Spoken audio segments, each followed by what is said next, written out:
Hello. नमस्ते। Smile greeting. तो हम शुरू करते हैं। आपका सिलेबस आपने देखा होगा। और अभी पूरा एक्यूपंक्चर के ऊपर हम ध्यान दे रहे हैं, पूरा एक्यूपंक्चर। एक कैटेगरी मेडिकल वाला अपना थोड़ा सब्जेक्ट है, रेडियोलॉजी और वेस्टर्न मेडिसिन लैब जो है, उसका एक थोड़ा सब्जेक्ट अपने को 40 मार्क का उसका रिटर्न पे। तो अभी तो उतना, और वो 40 मार्क में भी सब अपने को, यानी सुपरफिशियल, अपने को डीप उसमें स्टडी नहीं है कि क्या देखते हैं हम, रिपोर्ट क्या देखते हैं, वेस्टर्न लैब मेडिसिन टेक्निक जो है। हाँ, उसमें भी कौन से रिपोर्ट्स, अगर किसी को बोलना है तो कौन से रिपोर्ट करने हैं, क्या करने हैं, या कौन से रिपोर्ट से क्या मिलता है, ये सब बातें हैं। और वो हमें ऐसे भी प्रैक्टिकली हमें मालूम है, इतने सालों से हम, कौन बोलता है मैंने एमआरआई किया, मैंने ये किया, तो अपने को ये सब बातें मालूम है। हाँ, तो इसके लिए ये सब इजी, अभी इजी सब्जेक्ट हमारे पास है। उसमें जो एक्यूपंक्चर है, इसको भी अभी एक प्रैक्टिकली शब्द है, तो उसका भी डायग्नोस्टिक, एक पेपर अपना डायग्नोस्टिक के ऊपर है, और दूसरा पेपर है जो अपना सिंड्रोम्स के बारे में, इसके है कि ट्रीटमेंट में कैसे कोई भी डिसीज डिसीज डिसऑर्डर जो होते हैं, उसके सिम्टम्स के ऊपर हम लोग को पूरा पेपर, 150 मार्क्स का वो पेपर है, और ये 150 मार्क्स का ये डायग्नोस्टिक है। और बाकी इंटरनल प्रैक्टिकल वगैरह इसका 150, वो कॉलेज इंटरनल। तो अभी जो डायग्नोस्टिक का पेपर, तो इसका हमें, वैसे तो आप प्रैक्टिकल में देख रहे हैं कि कैसे डायग्नोसिस, हम टंग को कैसे देख रहे हैं। अभी पल्स को भी देखना शुरू करेंगे, पल्स को कैसे देखना है, टंग को कैसे देखना है। अभी पेपर के लिए कैसे स्टडी करना है, ये भी है ना अपने को। वैसे जनरली मालूम है अपने को सब कुछ, लेकिन how to express in paper exam, इसका भी अपना स्टडी होना चाहिए। बहुत सारा नॉलेज अपना हेल्टर स्केल्टर अभी सब जगह से है। वे डायग्नोसिस बोलेंगे तो डायग्नोसिस का, सिर्फ डायग्नोसिस के ऊपर आपको लिखना है। आप लिख सकते हो, what do you mean by diagnosis in TCM perspective, in the view of TCM, आप डायग्नोसिस के बारे में क्या बोल सकते हो? वैसे डायग्नोसिस के बारे में हमें पता है। डायग्नोसिस यानी क्या, how to find out the disease और डिसऑर्डर, उसके, तो कैसे हम देखते हैं उसको, इसको हम डायग्नोसिस बोलते हैं, रोग निदान बोलते हैं, रोग निदान। तो सिर्फ डायग्नोसिस के ऊपर अपने को लिखना है तो आप लिख भी सकते हो, ऐसे टीसीएम ऐसे नहीं, जनरल आपको मालूम है कि डायग्नोसिस यानी क्या। तो सामने जो रोगी बैठता है, डिसीज बैठता है, तो उसे देख के ही हमें पता चलना चाहिए व्हाट इज सफरिंग फ्रॉम, उसको क्या क्या तकलीफ तकलीफ हो सकती है, हो रही है, ये देखने से पता चलना चाहिए। तो ये डायग्नोसिस पार्ट। अभी बाकी के लोग क्या कर रहे हैं, समझो वेस्टर्न मेडिसिन जो है, मॉडर्न मेडिसिन, अलग अलग रिपोर्ट बनाते हैं। और चाइनीज टीसीएम में क्या, हम लोग बॉडी को ही लैब समझते हैं। बॉडी हर दिन आपको रिपोर्ट दे रही है, उसके इंडिकेटर्स बैठे हैं, यहाँ इंडिकेटर्स दिए हैं अपने को, और इंडिकेटर्स हमेशा बता रहे हैं आज आपने ये खाया तो ये हो रहा है, मैंने आज ज्यादा तीखा खाया, पानी पूरी वगैरह ये खाया, तो सुबह मुझे पता चलता है, वह इंडिकेटर बैठा है। हाँ, वो पता दे रहा है कि क्या हो रहा है। हम्म, आंखों में जलन हो रही है, क्या हो रहा है। हम्म, तो इंडिकेटर्स है, वो इंडिकेटर्स को हम पहचान, वो जो इमेजेस बोलते हैं चाइनीज में, उसको जियांग बोलते हैं। तो जियांग से पता चलता है, झैंग जियांग, XIANG जियांग, इसे पता चलता है कि क्या हो रहा है बॉडी के अंदर। तो देखो, अभी इसके लिए क्या बाहर करने की जरूरत नहीं, आपको अगर पूछा कि डायग्नोसिस के बारे में समझो, 10 मार्क्स का क्वेश्चन है डायग्नोसिस, सिर्फ डायग्नोसिस के ऊपर, in the perspective of TCM. तो पहले तो डायग्नोसिस की डेफिनेशन लिखेंगे। To find out the disease और डिसऑर्डर और सफरिंग फ्रॉम द पेशेंट, पहले ही in the first meet when patient enters or when you see the patient, तब हम क्या करते हैं, उसके कोई भी लैब रिपोर्ट वगैरह देखते नहीं, उसकी बॉडी की लेबोरेटरी को देखते हैं और उसके इंडिकेटर्स देखते हैं और पता करते हैं। तो कैसे पता करते हैं हम लोग? हमारी जो पंच ज्ञानेंद्रिय है, 5 सेंस ऑर्गन है, उसको यूज कर रहे हैं। उसको यूज करके हमें पता चल रहा है। और ये पंच ज्ञानेंद्रिया हमें बाहर का नॉलेज दे रहे हैं, वैसे बाहर वालों को भी बता रहे हैं। देखो ये मुद्दा मैं बोल रहा हूँ, जो पॉइंट बोल रहा हूँ, आप लिख सकते हो आंसर में, आपकी लैंग्वेज में लिखो, आपको कोई रोकने वाला नहीं है। क्योंकि आप ये सही बोल रहे हैं, ये कि आपकी पंच ज्ञानेंद्रिया जो है, ज्ञानेंद्रिया, वो अंदर का सब कुछ जो चल रहा है वो भी बाहर दिखा रहे हैं, और बाहर जो कुछ हो रहा है वो अंदर लेके जा रहे हैं। ये खिड़कियां है, तो ये कुछ दिखाती है, इंडिकेटर्स है, खिड़कियां भी है, इंडिकेटर्स है। उसे हमें पता चलता है कि क्या हो रहा है, ये इमेजेस दिखा रहे हैं। तो अभी कौन सी इसके जो टूल्स, अभी ये तो डायग्नोसिस हो गया, डायग्नोसिस का हमने, डायग्नोसिस में हमें क्या पता चलता है, क्या पता चलता है, तो रोगी की स्थिति क्या है, कौन से उसके अंदर क्या क्या चल रहा है, कौन से ऑर्गन उसके सफर कर रहे हैं या डिसऑर्डर हो रही है ऑर्गन में, उसके कारण क्या हो सकते हैं।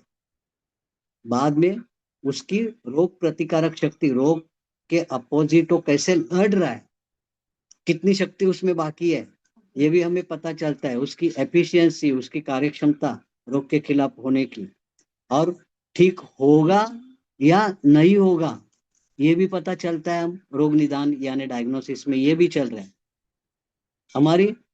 तो ये डायग्नोसिस से हमें ये पता चल रहा है सर। डायग्नोसिस से क्या पता चलता है, तो व्हाट इज द यूज। तो हम लोग इसको, ये डायग्नोसिस में 10 मार्क के क्वेश्चन में ये लिखेंगे, डेफिनेशन लिखे, उसका यूज कैसे होता है, उसको हमें क्या पता चलता है, तो सब ये बातों का पता चलता है। और उसका फायदा क्या है, लास्ट में थर्ड पैराग्राफ अपना रहेगा, आपको दो, अगर दो पेपर, 2 पेज भी लिखने हैं, तो ये सब लिखेंगे आप। और बाद में उसका क्या लिखेंगे, सिग्निफिकेंस क्या है, फायदा क्या है, ये डायग्नोसिस करने का फायदा क्या है। तो ट्रीटमेंट स्ट्रेटेजी को डिसाइड करने के लिए, ट्रीटमेंट कैसे दिया जाए, ये डायग्नोसिस से पता चलेगा, कौन सी ट्रीटमेंट होनी चाहिए उसको, क्या उसको मॉक्सिबेशन करना चाहिए, नहीं करना चाहिए।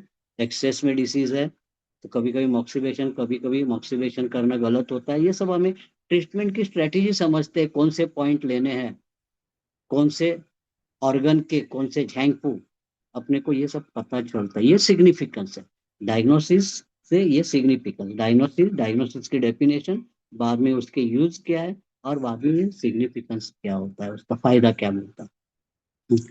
तो देखो 10 मार्क का क्वेश्चन हम इसमें लिख सकते हैं। अभी इसको इलेबोरेट करना है अपने को, तो डायग्नोसिस के वो, आप जब डेफिनेशन लिखते तो उसको इलेबोरेट करना है कि डायग्नोसिस से पता चलता है अभी जो ट्रीटमेंट के लिए पेशेंट आ गया तो कैसे आ गया, उसकी चाल डाल, उसका अपियरेंस, उसे पता चलता है कि क्या चल रहा है, वो किसी का सपोर्ट लेके आया क्या, लंगड़ाते हुए आया क्या, अभी आ गया, आपने, आपकी आंखों ने देखा, उसको ऑब्जर्व किया, आपके सामने, यानी आपका ये ज्ञानेंद्रिय को आपको यूज किया, आपके सामने वो बैठा है।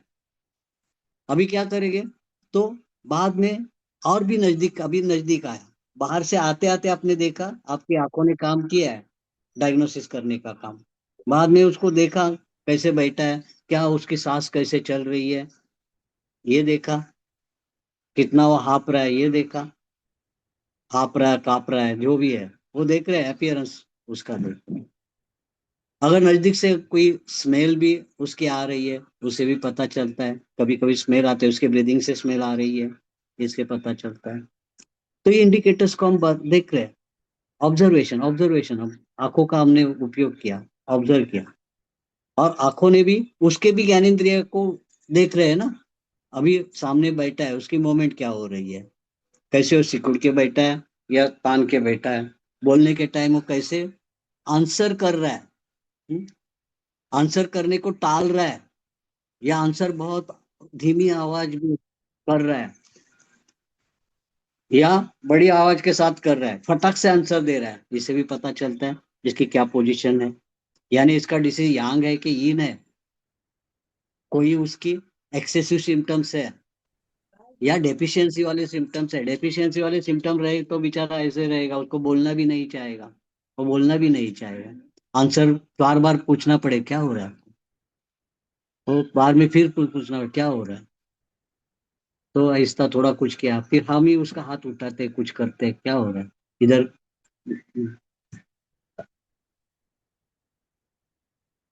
तो ये डायग्नोसिस हमने देखा। देखो ये जो मैं बोल रहा हूँ, आपकी लैंग्वेज आप कितना चाहे लिखेंगे, मैं अपनी ब्रेन से जितना मैं मेरे सामने आ रहा है मैं बोल रहा हूँ, आप उसमें और जोड़ के लिखेंगे, और किधर की बुक में से भी लिखेंगे, सिर्फ डायग्नोसिस के ऊपर आपको। अभी क्या करो आप, एक असाइनमेंट समझ के क्या करो अभी, डायग्नोसिस के ऊपर, आप सिर्फ डायग्नोसिस के ऊपर आप उसकी वॉइस नोट बना दो या लिख के कर लो, और हम ग्रुप में डालेंगे। तो क्या करेंगे हम लोग, आप सबने डायग्नोसिस के ऊपर विचार किया, ग्रुप में दिया है, वॉइस नोट से दिया है या लिख के दिया है, तो सबको कंबाइन करेंगे, और आपकी तरफ से डायग्नोसिस के ऊपर का एक चैप्टर निकलेगा। क्योंकि तो हम सब क्या करेंगे, आपने समझो 10 लोगों ने दिया डायग्नोसिस के बारे में लिख के दिया, तो अब एआई को हम कमांड देंगे कि इसमें से अभी सब कुछ ऐसे करके कॉमन एक हमें ये दे दो, तो आपका वो 10 मार्क का जो डायग्नोसिस का आपकी नोट्स हो जाएगी सबकी मिलके। आपको ये बात अगर जचती है तो देखो बहुत अच्छा हो जाएगा स्टडी, कि आप इस तरह से, हमारा असाइनमेंट भी है ये समझना और ये पूरी करना, लोगों को भी इसका इस तरह से एक ग्रुप स्टडी का फायदा हो जाएगा। मेरे दिमाग से जो आया मैंने अभी बोला है, आप भी उसमें और जोड़ेंगे, हाँ, कि डायग्नोसिस कैसे होता है। हम्म? तो डायग्नोसिस के लिए सिर्फ ओवरऑल आपको लिखना है कि हम डायग्नोसिस के क्या करते हैं। समझो अभी किसी को प्यास नहीं लग रही है, ये डायग्नोसिस में ये इलेबोरेट करने के लिए, प्यास नहीं लग रही है, तो हमें पता चलता है कि उसको प्यास क्यों नहीं लग रही है, तो अंदर उसके ठंड बढ़ रही है, कोल्डनेस बढ़ रहा है, तो ये डायग्नोसिस होगी। हमें पता चल गया कि उसका कोल्डनेस बढ़ गया,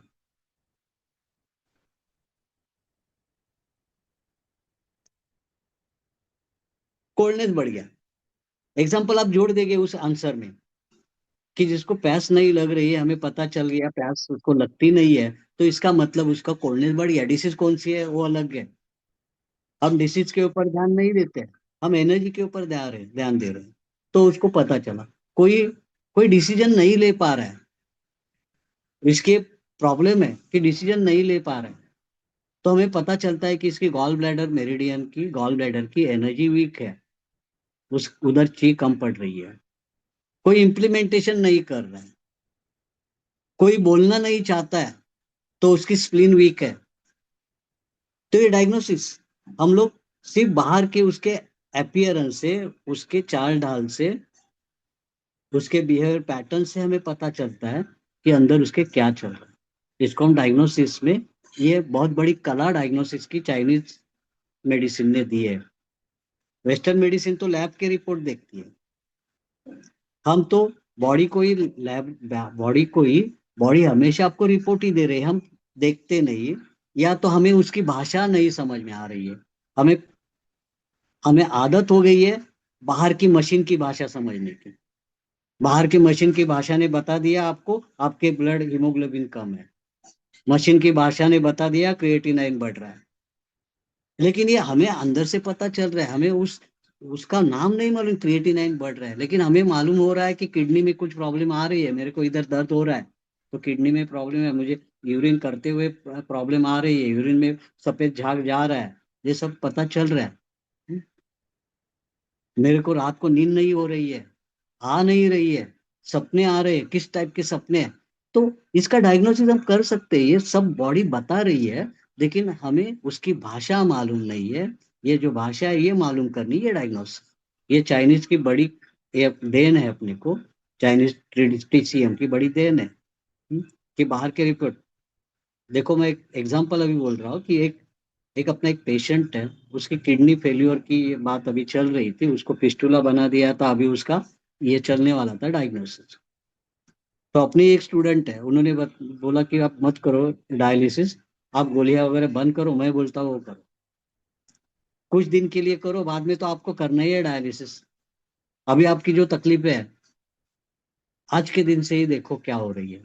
और उसने उसका ट्रीटमेंट शुरू किया। शुरू करने के बाद एक हफ्ता मैं भी जाके देख देख के आया उस पेशेंट को कि क्या चल रहा है, क्योंकि हम उसको अलग से कुछ बता रहे हैं, ऐसे ना हो उसके लाइफ को रिस्क हो जाए। हम्म, कि ऐसे भी अल्टरनेटिव थेरेपिस्ट होते हैं, वो अपनी मनमानी करते हैं, उसको लगता है ये किधर पड़ा हुआ होता है, और बिंदास बोलते हैं ये ऐसे करो कि ऐसे होता है।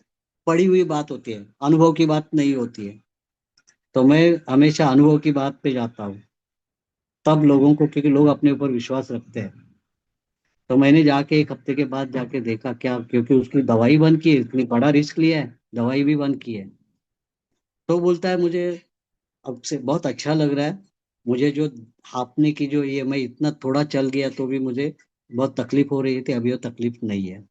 और चेहरे पे ग्लो आ गया, भूख अच्छी लग रही है, मेरी कॉन्स्टिपेशन की शिकायत भी नहीं है, बराबर हो रहा है, और एकदम फ्रेशनेस लग रहा है मुझे।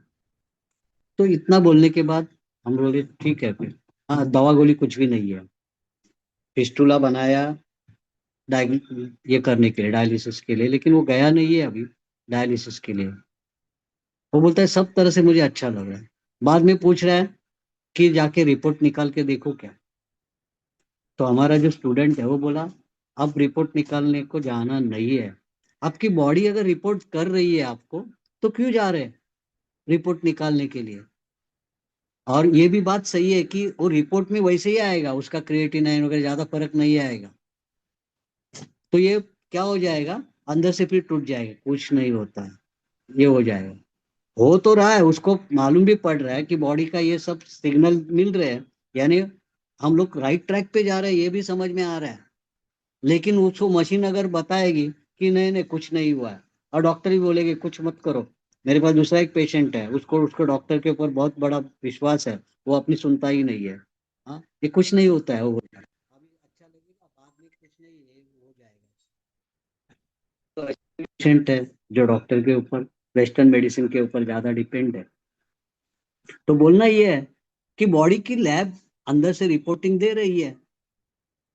इंडिकेटर्स बॉडी के पास टंग है, टंग से इंडिकेटर मिलता है कि क्या चल रहा है अंदर। पल्स है, पल्स से मिलता है, पल्स कैसे चल रही है तो अंदर क्या चल रहा है ये मिल रहा है। आंखों से समझ में आता है, ये भी इंडिकेटर है, उसमें समझ में आ रहा है कि क्या हो रहा है। उसके बिहेवियर पैटर्न से समझ में आ रहा है क्या हो रहा है। उसकी भूख कैसे है, उसकी प्यास कैसे है, नींद कैसे है। तो ये रिपोर्ट हर रोज मिल रहे हैं अपने को। डायग्नोसिस में इनको देखना है। तो ये डायग्नोस्टिक टूल्स है, इसको यूज करना है। जैसे मैंने बोला, हमें पता, हमें भाषा उनकी समझ में आ रही है मशीन की, हम इसकी भाषा को सुनते ही नहीं है। ये भाषा को सुनते नहीं, मुझे नींद नहीं आ रही है, तो बता रहे कि हार्ट की, हाँ जो एनर्जी है, स्टैग्नेशन ऑफ फायर हार्ट की है, वो हार्ट की उधर क्या कर रही है, नींद को आने, वहां स्टैग्नेशन हो रहा है। तो ये अपना ब्रेन है, उधर गर्मी आ रही है ज्यादा। क्योंकि कोई मशीन फ्री फ्लो नहीं है, कोई भी एनर्जी जब स्टैग्नेट होती है, कुछ होता है तो फ्री फ्लो नहीं रहता है, तो मशीन जैसे गर्म होती है। हाँ अगर बराबर नहीं चल रही तो गर्म होती है। तो ये गर्मी महसूस हो रही है, तो नींद नहीं आ रही है। कभी कभी उसके इमोशनल प्रॉब्लम है हार्ट की तरफ। हार्ट वैसे उसके रिपोर्ट में जब करेगा तो हार्ट का कुछ आएगा भी नहीं है, लेकिन अपने को मालूम है इमोशन, इमोशन हार्ट के अंदर। हाँ उसका हार्ट को क्या बोलते हैं, इट्स द रिजर्वायर, और हाउस ऑफ स्टेन बोलते हैं ना, इमोशन का घर है वहाँ। तो उसके इमोशनल कुछ प्रॉब्लम है जिसकी वजह से उसको नींद नहीं आ रही है। तो ये पता हमें हमारी डायग्नोसिस में चल रहा है। तो देखो, जो मैं बोल रहा हूँ ये आपको लिखना है सब, डायग्नोस, व्हाट इज डायग्नोसिस। तो कितना बड़ा आंसर, 2 पेज का आंसर हो जाएगा। ये सब एग्जाम्पल आप देते हो तो 2 पेज का आंसर बन जाएगा। ये सब इनके कलर देखेंगे हम, कलर आपको बता रहा है कि क्या चल रहा है। 5 एलिमेंट जिससे हमें बॉडी बनी है, पंच तत्व, पंच महाभूतों का खेल हमें समझ में आता है इनको देखने, कि कौन सा एलिमेंट ज्यादा है, कौन सा एलिमेंट कम है, ये डिसीज यीन है या यांग है, ये समझ में आ रहा है। तो इन सब बातों को लेके हम डायग्नोसिस कर रहे हैं। तो हो गया आपका 10 मार्क का क्वेश्चन का आंसर। ओके। तो आपको सिलेबस को हमेशा देखना है कि क्या कैसे, क्या हम अकॉर्डिंग टू सिलेबस जाएंगे, क्योंकि क्वेश्चन बैंक जो होती है वो सिलेबस के ऊपर ही है। तो हम क्या करेंगे, सिलेबस को पकड़ के ही चलेंगे और क्वेश्चन आप क्रिएट करो। हमें ये नहीं देखना है कि 50 क्वेश्चन दिए या 60 क्वेश्चन दिए, इसको नहीं देखना है। क्वेश्चन तो कितने भी हो सकते, मैं हमेशा बोलते आया हूँ, क्वेश्चन कितने भी हो सकते हैं, कैसे भी आड़े टेढ़े करके हम, लेकिन उसका आंसर वो ही रहता है, वो सभी जगह पैच कर सकते हैं हम लोग। तो समझना है, समझ के लेना है, फिर क्वेश्चन कैसे भी आ जाए। फिर आप डिमांड नहीं करेंगे क्वेश्चन बैंक दे दो। अभी मिलेगी नहीं मिलेगी क्वेश्चन बैंक अपने को मालूम नहीं है, लेकिन अभी ये तो मालूम पड़ गया डायग्नोसिस का, ये तो क्वेश्चन होने वाला है समझो, कि what do you mean by diagnosis, diagnosis की डेफिनेशन लिखो, डायग्नोसिस के कैसे डायग्नोसिस करते हैं वो लिखो, और बाद में डायग्नोसिस की सिग्निफिकेंस लिखो, आंसर हो गया पूरा। ये जो भी मैंने चर्चा की है डायग्नोसिस, 10 मार्क का क्वेश्चन। बाद में और आगे बढ़ते हैं।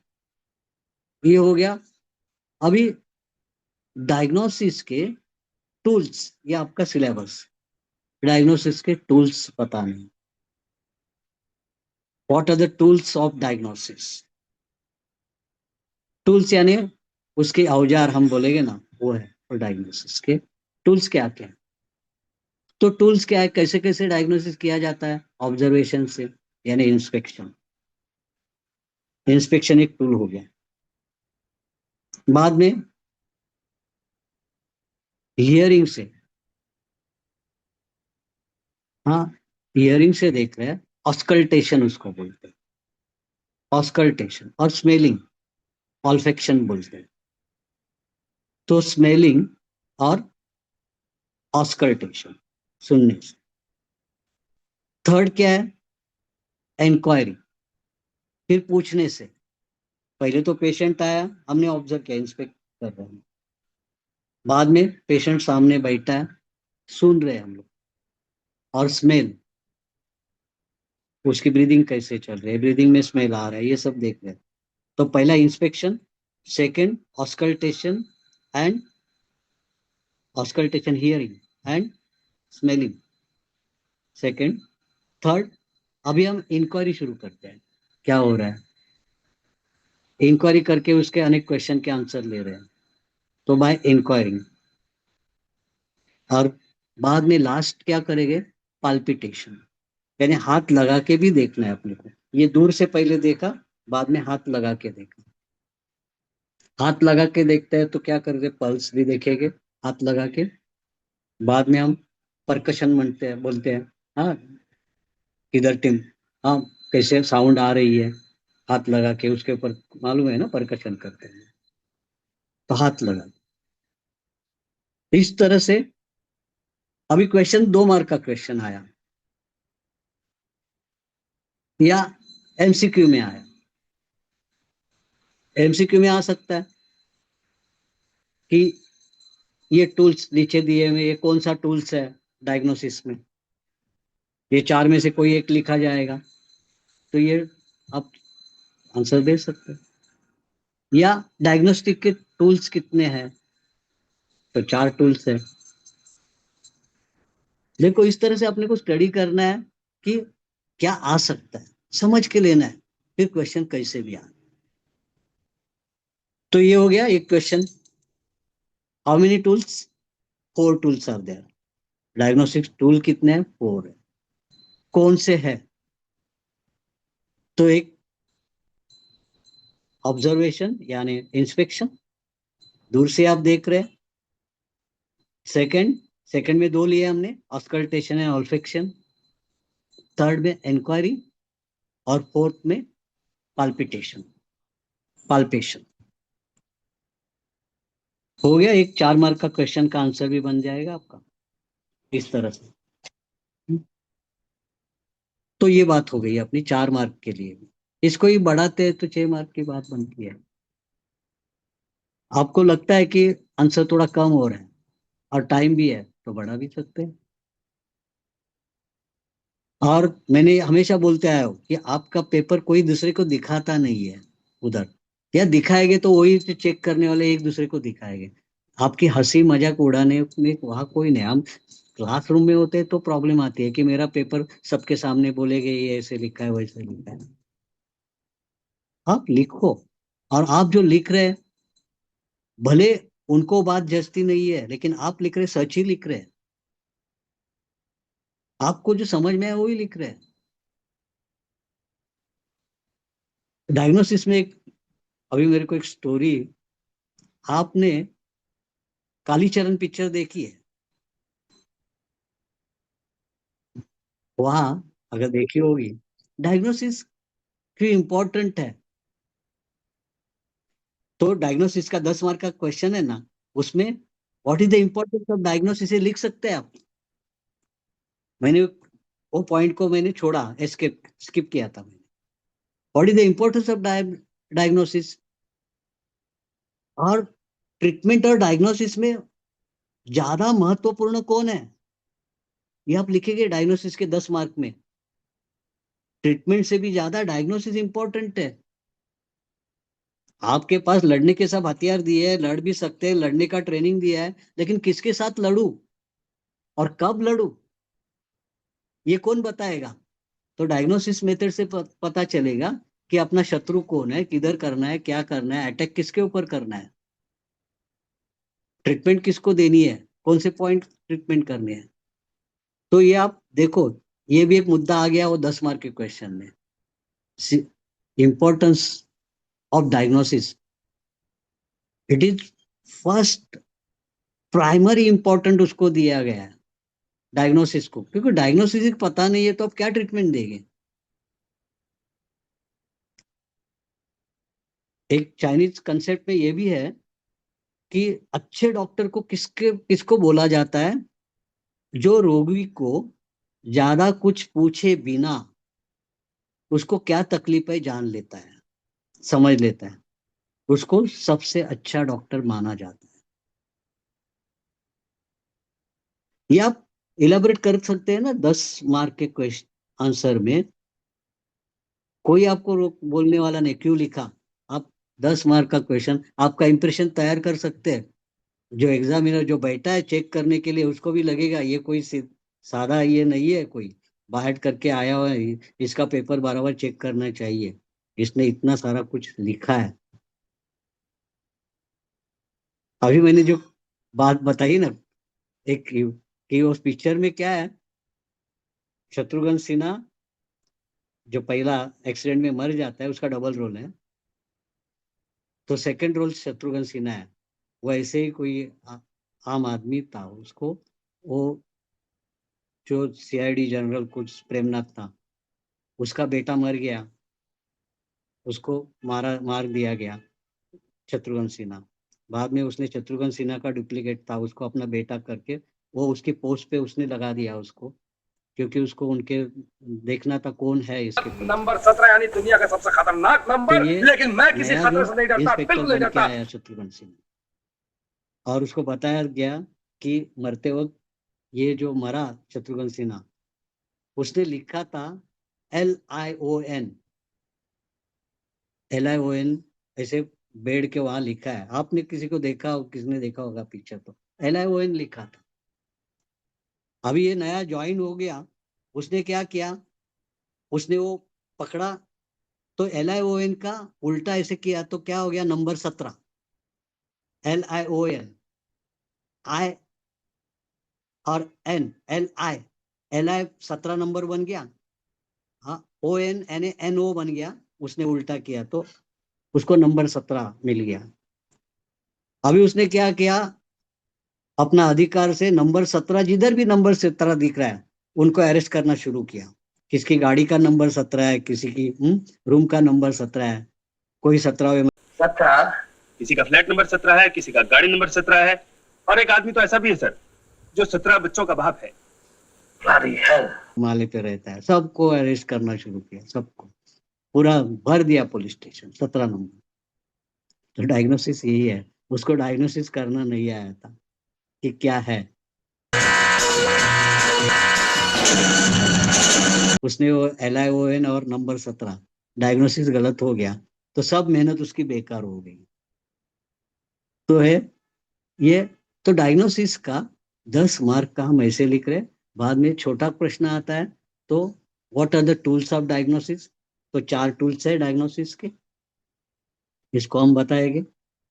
फिर एक एक टूल्स को देखेंगे, उसका अलग 4 4 मार्क का क्वेश्चन रहेगा, 6 मार्क का। अभी इंस्पेक्शन है, तो इंस्पेक्शन के लिए हम लोग देखेंगे इंस्पेक्शन कौन सा इंस्पेक्शन करेंगे हम लोग, बराबर है।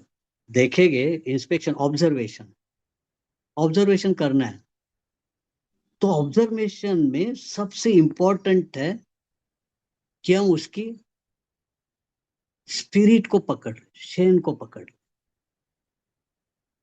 कि ये रोगी ठीक हो सकता है या नहीं हो सकता, इसको पकड़ेंगे हम। और वो कहाँ से पकड़ते हैं हम लोग, तो उसके आंखों की चमक, उसके चेहरे की चमक, उसे हमें पता चलता है कि ये ठीक है, भले इसके सिम्टम्स एक्यूट दिख रहे हैं, लेकिन आंखों में चमक है, चेहरे पे चमक है, स्किन पे एक चमक है, ग्लो है, तो ये है ठीक है, ये ठीक होने वाला है। लेकिन जिसके चेहरे में चमक नहीं है, ग्लो नहीं है, स्किन में, स्किन विदर्ड हो गई है, जैसे सूखा हुआ कुछ है, ऐसे सब हो गया है,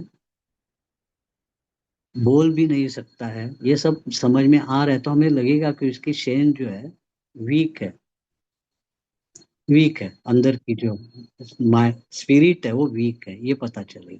तो ये ठीक होने में टाइम लग सकता है, ये भी पता चला हमें। तो ऑब्जर्वेशन से पता चला। लोग पूछते कब ठीक होगा, तो ऑब्जर्वेशन आपको लगता है कि भाई थोड़ा टाइम जाएगा, ये लग रहा है।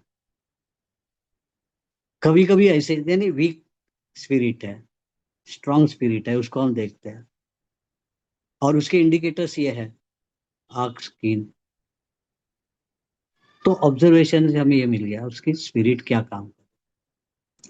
ये बहुत, कभी कभी देखो, मैंने भी ये देखा है, आपने भी, आपके इधर उधर देखे होंगे, एक एक्सपीरियंस है ये सबका, कि कोई मरने वाला है, इतने दिन से वो समझो कोमा में है, कैसे है, खा पी नहीं रहा है, अभी सब लोग उसके मरने की राह देख रहे हैं, waiting for death to come, कि एक बार छूट जाएगा, ऐसे हो रहा है। और इतने में क्या होता है, वो अपने आप ठीक होने लगता है। लोग बोलते हैं अरे कल से तो आज अच्छा है, आज उसने खाना मांगा, और इतने दिन बोल भी नहीं, आज उसने इसकी पूछताछ की, उसको पूछा, इसको पूछा, होश में है अभी पूरी तरह से, लोग खुश हो जाते हैं। और उसी 1 2 दिन के अंदर वो चला जाता है। आपने आजू बाजू में ये एक्सपीरियंस देखा होगा लोगों का। मैंने भी इतने सालों में, क्योंकि एक फील्ड में हो, तो ये अनुभव मेरे को भी देखने को मिले। इसका मतलब उसकी जो स्पिरिट थी, वो जाने के लिए, जैसे दिए की लौ जो है, वाती, ज्योति जो है, वो बुझने के पहले जोरदार अपना ये दिखाती है, वैसे वो भी इतने दिन से उसके अंदर जो बैठी हुई सब ऊर्जा है, वो करना चाहता है, बोलना चाहता है, बोलने नहीं होता है, लेकिन जब बाद में इतना जोर लगा के वो खुला हो जाता है आपसे बोलने के लिए, और हम समझते हैं कि ये ठीक हो गया, ठीक हो रहा है। और उसी रात को बोलो, उसने, मैंने ऐसे देखा पेशेंट की, सुबह उसने नाश्ता मांगा, घर वाले खुश कि आज उसने खुद से मांगा, नाश्ता मांगा, इतने दिन से खा नहीं रहता, बहुत पीछे पड़ रहे थे हम, लेकिन आज उसने नाश्ता मांगा सुबह, और बाद में 1 घंटे के बाद वो चला। या उसके सिम्टम्स है, अपना एक डॉक्टर स्टूडेंट है, उसके, मैंने चाचा को जब ट्रीटमेंट, उसके चाचा को कितने दिन से उसकी हिचकी कम नहीं हो रही थी, जोरदार चालू ही थी, और इसके लिए उसका खाना पीना कुछ जा नहीं रहा था, ना नींद थी, ना खाना पीना हो रहा था। कि कंटिन्यूस चालू थी हिचकी। जब उसने मुझे बुलाया, डॉक्टर है वो, उन्होंने मुझे बुलाया कि कुछ करो आप, ये निकल जाए तो अच्छा है, इतनी सारी तकलीफ है, इतने वीक बन गए हैं, अभी इनको निकल जाना है, कैसे भी करो। क्या हो गया, ठीक तो हो गया। मैंने उसको ट्रीटमेंट दी। तो एक ट्रीटमेंट अपनी इस तरह की होती है सुजोक में, ट्राई ओरिजिन में एक ट्रीटमेंट होती है कि उसमें बॉडी माइंड सोल लाइफ की ट्रीटमेंट होती है। तो उसकी सोल को मैंने ट्रीटमेंट दे दी है कि उस सोल की जो अटैचमेंट है, जाना तो चाहती है, जा नहीं रही है, इसके लिए सफरिंग है। तो सोल को एक ट्रीटमेंट मैंने कर ली। बाद में उसकी हिचकी भी कम हुई, नींद आ गई है उसको। घर वाले खुश थे, मुझे फोन करके बताया कि उसको आज नींद आ गई है। सुबह उठ के उसने, जो मैंने बोला, उसने खाना मांगा, इतने दिन से खाया नहीं था, खाना भी मांगा। घर वाले ने फिर से फोन किया, सर आपने ट्रीटमेंट या कमाल किया, जादू किया आपने। उसने खाना भी मांगा है, खाना भी दिया उसको। और एक 1.5 घंटे के बाद फोन आया कि बोलते बोलते वो चले गए। मुझे पहले ही मालूम था, क्योंकि जाने की ये थी, उसकी सोल जाने वाली थी यहाँ से, लेकिन जाने के पहले वो अटैचमेंट इतनी थी, वो जा नहीं रहा था। जाना भी है, जा नहीं रहा है, ये चल सिकेट चल रही है। तो ये अपने को इसे पता चलता है कि उसकी आंखों की चमक, स्किन की चमक, ये सब बातों को, उसकी ब्रीदिंग कैसे चल रही है, इसे पता चलता है अपने को क्या है। तो एक पार्ट ये हो गया कि हम उसकी स्पिरिट को पहचानते हैं। उसकी स्पिरिट अच्छी है, स्पिरिट वीक है, स्पिरिट स्ट्रांग है, स्पिरिट वीक है, स्पिरिट स्ट्रांग है, और स्पिरिट ही नहीं है, ये भी है कि अभी जाने की नौबत आ गई है। अभी इसका भी एक, अपार्ट फ्रॉम आवर डिस्कशन, मैं ये बोलता हूँ कि ये जो, ये होता क्यों ऐसे कि वो लास्ट में अपने आप अच्छा दिखने लगता है। इसके पीछे लॉजिक क्या है कि मरने वाला तो है, 1-2 घंटे के बाद मरने वाला है, या लेकिन वो बोल के मर रहा है, अच्छा दिखता है। मैंने ऐसे मेरी चाची को देखा था, वो भी अभी मरने वाली है, मरने वाली है, वो सब बंद था, उसकी बोला चाली सब बंद थी, सिर्फ ऐसे कर रही थी, ऐसे कर रही थी।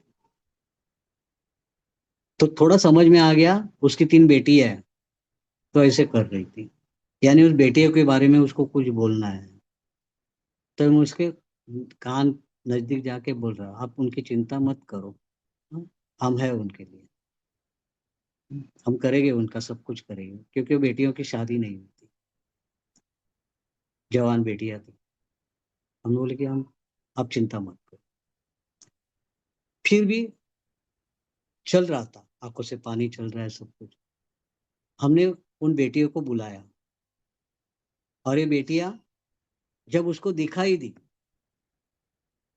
तो खुश भी हो गई, चेहरे पे खुशी आ गई। और जो बोल नहीं रही थी इतने दिनों से, उसने आवाज भी खोली, काय कर, कसं आहे, दादाकडे बघा, असं तसं बोलने शुरू किया उसने। तो इसका मतलब, और बाद में चली गई। तो ये ताकत कहाँ से आती है, ये ऐसे कैसे एक्सप्रेशन आता है। देखो, मैं आपको सिर्फ एग्जाम के बारे में नहीं बता रहा हूँ, ये जो नॉलेज है, बहुत सारा नॉलेज है, मैं भी हमेशा सोचते रहता हूँ और पढ़ते रहता हूँ, इसके लिए मैं बोल रहा हूँ कि अपने को ये मालूम, आप इंटरेस्टेड है तो ये बहुत सारी बातें हैं। डायग्नोसिस के लिए मैंने बोला, एक 234 पान पेज का बुक है। हमें तो पहले लगा था डायग्नोसिस क्या है, डायग्नोसिस क्या है, बाद में लगा को तो थोड़ी पागल है कि 234 पान, 2000 2034 पेजेस, 2034 पेजेस की बुक है ये, डायग्नोसिस की उसकी, यानी कितना इंपॉर्टेंस है इसको। जब ये ऐसी बुक देखे तो मुझे पता चला, नहीं ना मैंने भी इतना ये नहीं किया था। एक क्या है, सिर्फ डायग्नोस्टिक, इसमें आप मास्टर होते हो तो जीती जागती लाइफ लेके आप घूम रहे हैं। कोई एक किधर से भी आपको, आप उसको बराबर डायग्नोसिस करेंगे कि आपको यही प्रॉब्लम है। किसकी आंखों को देख के आप पता चल सकता है कि इसको अटैक आएगा या नहीं आएगा, पहले से ही उसको आप ऐसे नहीं बोलेंगे आपको कल अटैक आने वाला है। लेकिन डायग्नोसिस पता चलेगा कि हम क्या बोलेंगे कि आप इसके लिए खबरदारी कुछ लेना है, आपके कुछ मेडिसिन चालू है क्या, तो इसको बहुत अच्छी तरह से ले, और नहीं चालू है तो आप इसका थोड़ा चेकअप करके ले लो, ऐसे भी उसको बताएंगे कुछ। ठीक है।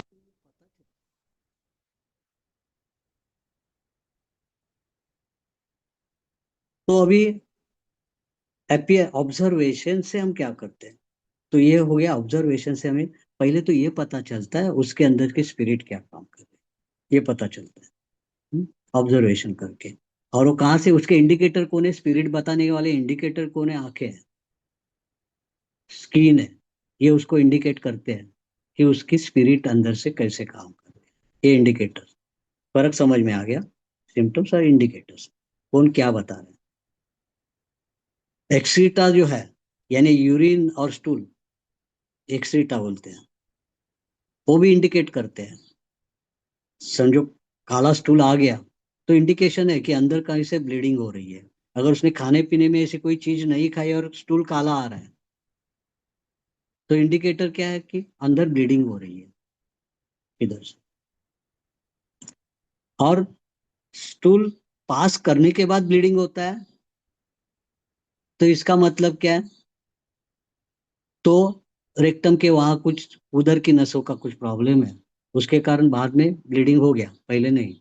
लेकिन स्टूल करने के पहले ही ब्लीडिंग, और पूरा स्टूल काला हो रहा है, पाइल्स वाले का स्टूल काला नहीं होता है, क्योंकि उधर का ब्लीडिंग है, वो ब्लीडिंग आएगा लेकिन उधर है, लेकिन अंदर से ब्लीडिंग है, तो पता चलता है इधर अंदर कुछ ना कुछ हो रहा है, कैपिलरीज लेवल पे किधर ना किधर उधर ब्लीडिंग हो रहा है। और मेडिकल साइंस उस ब्लीडिंग को देखने की कोशिश करेंगे, सोनोग्राफी अल्ट्रासोनोग्राफी सब कुछ करेंगे। हमें तो पता चलता है कि उसकी स्प्लीन बराबर काम नहीं कर रही है। मेडिकल साइंस में नहीं है स्प्लीन के लिए कोई ऐसे, स्प्लीन का कनेक्शन ब्लीडिंग के साथ है, ये उनके साथ नहीं है उनके पास।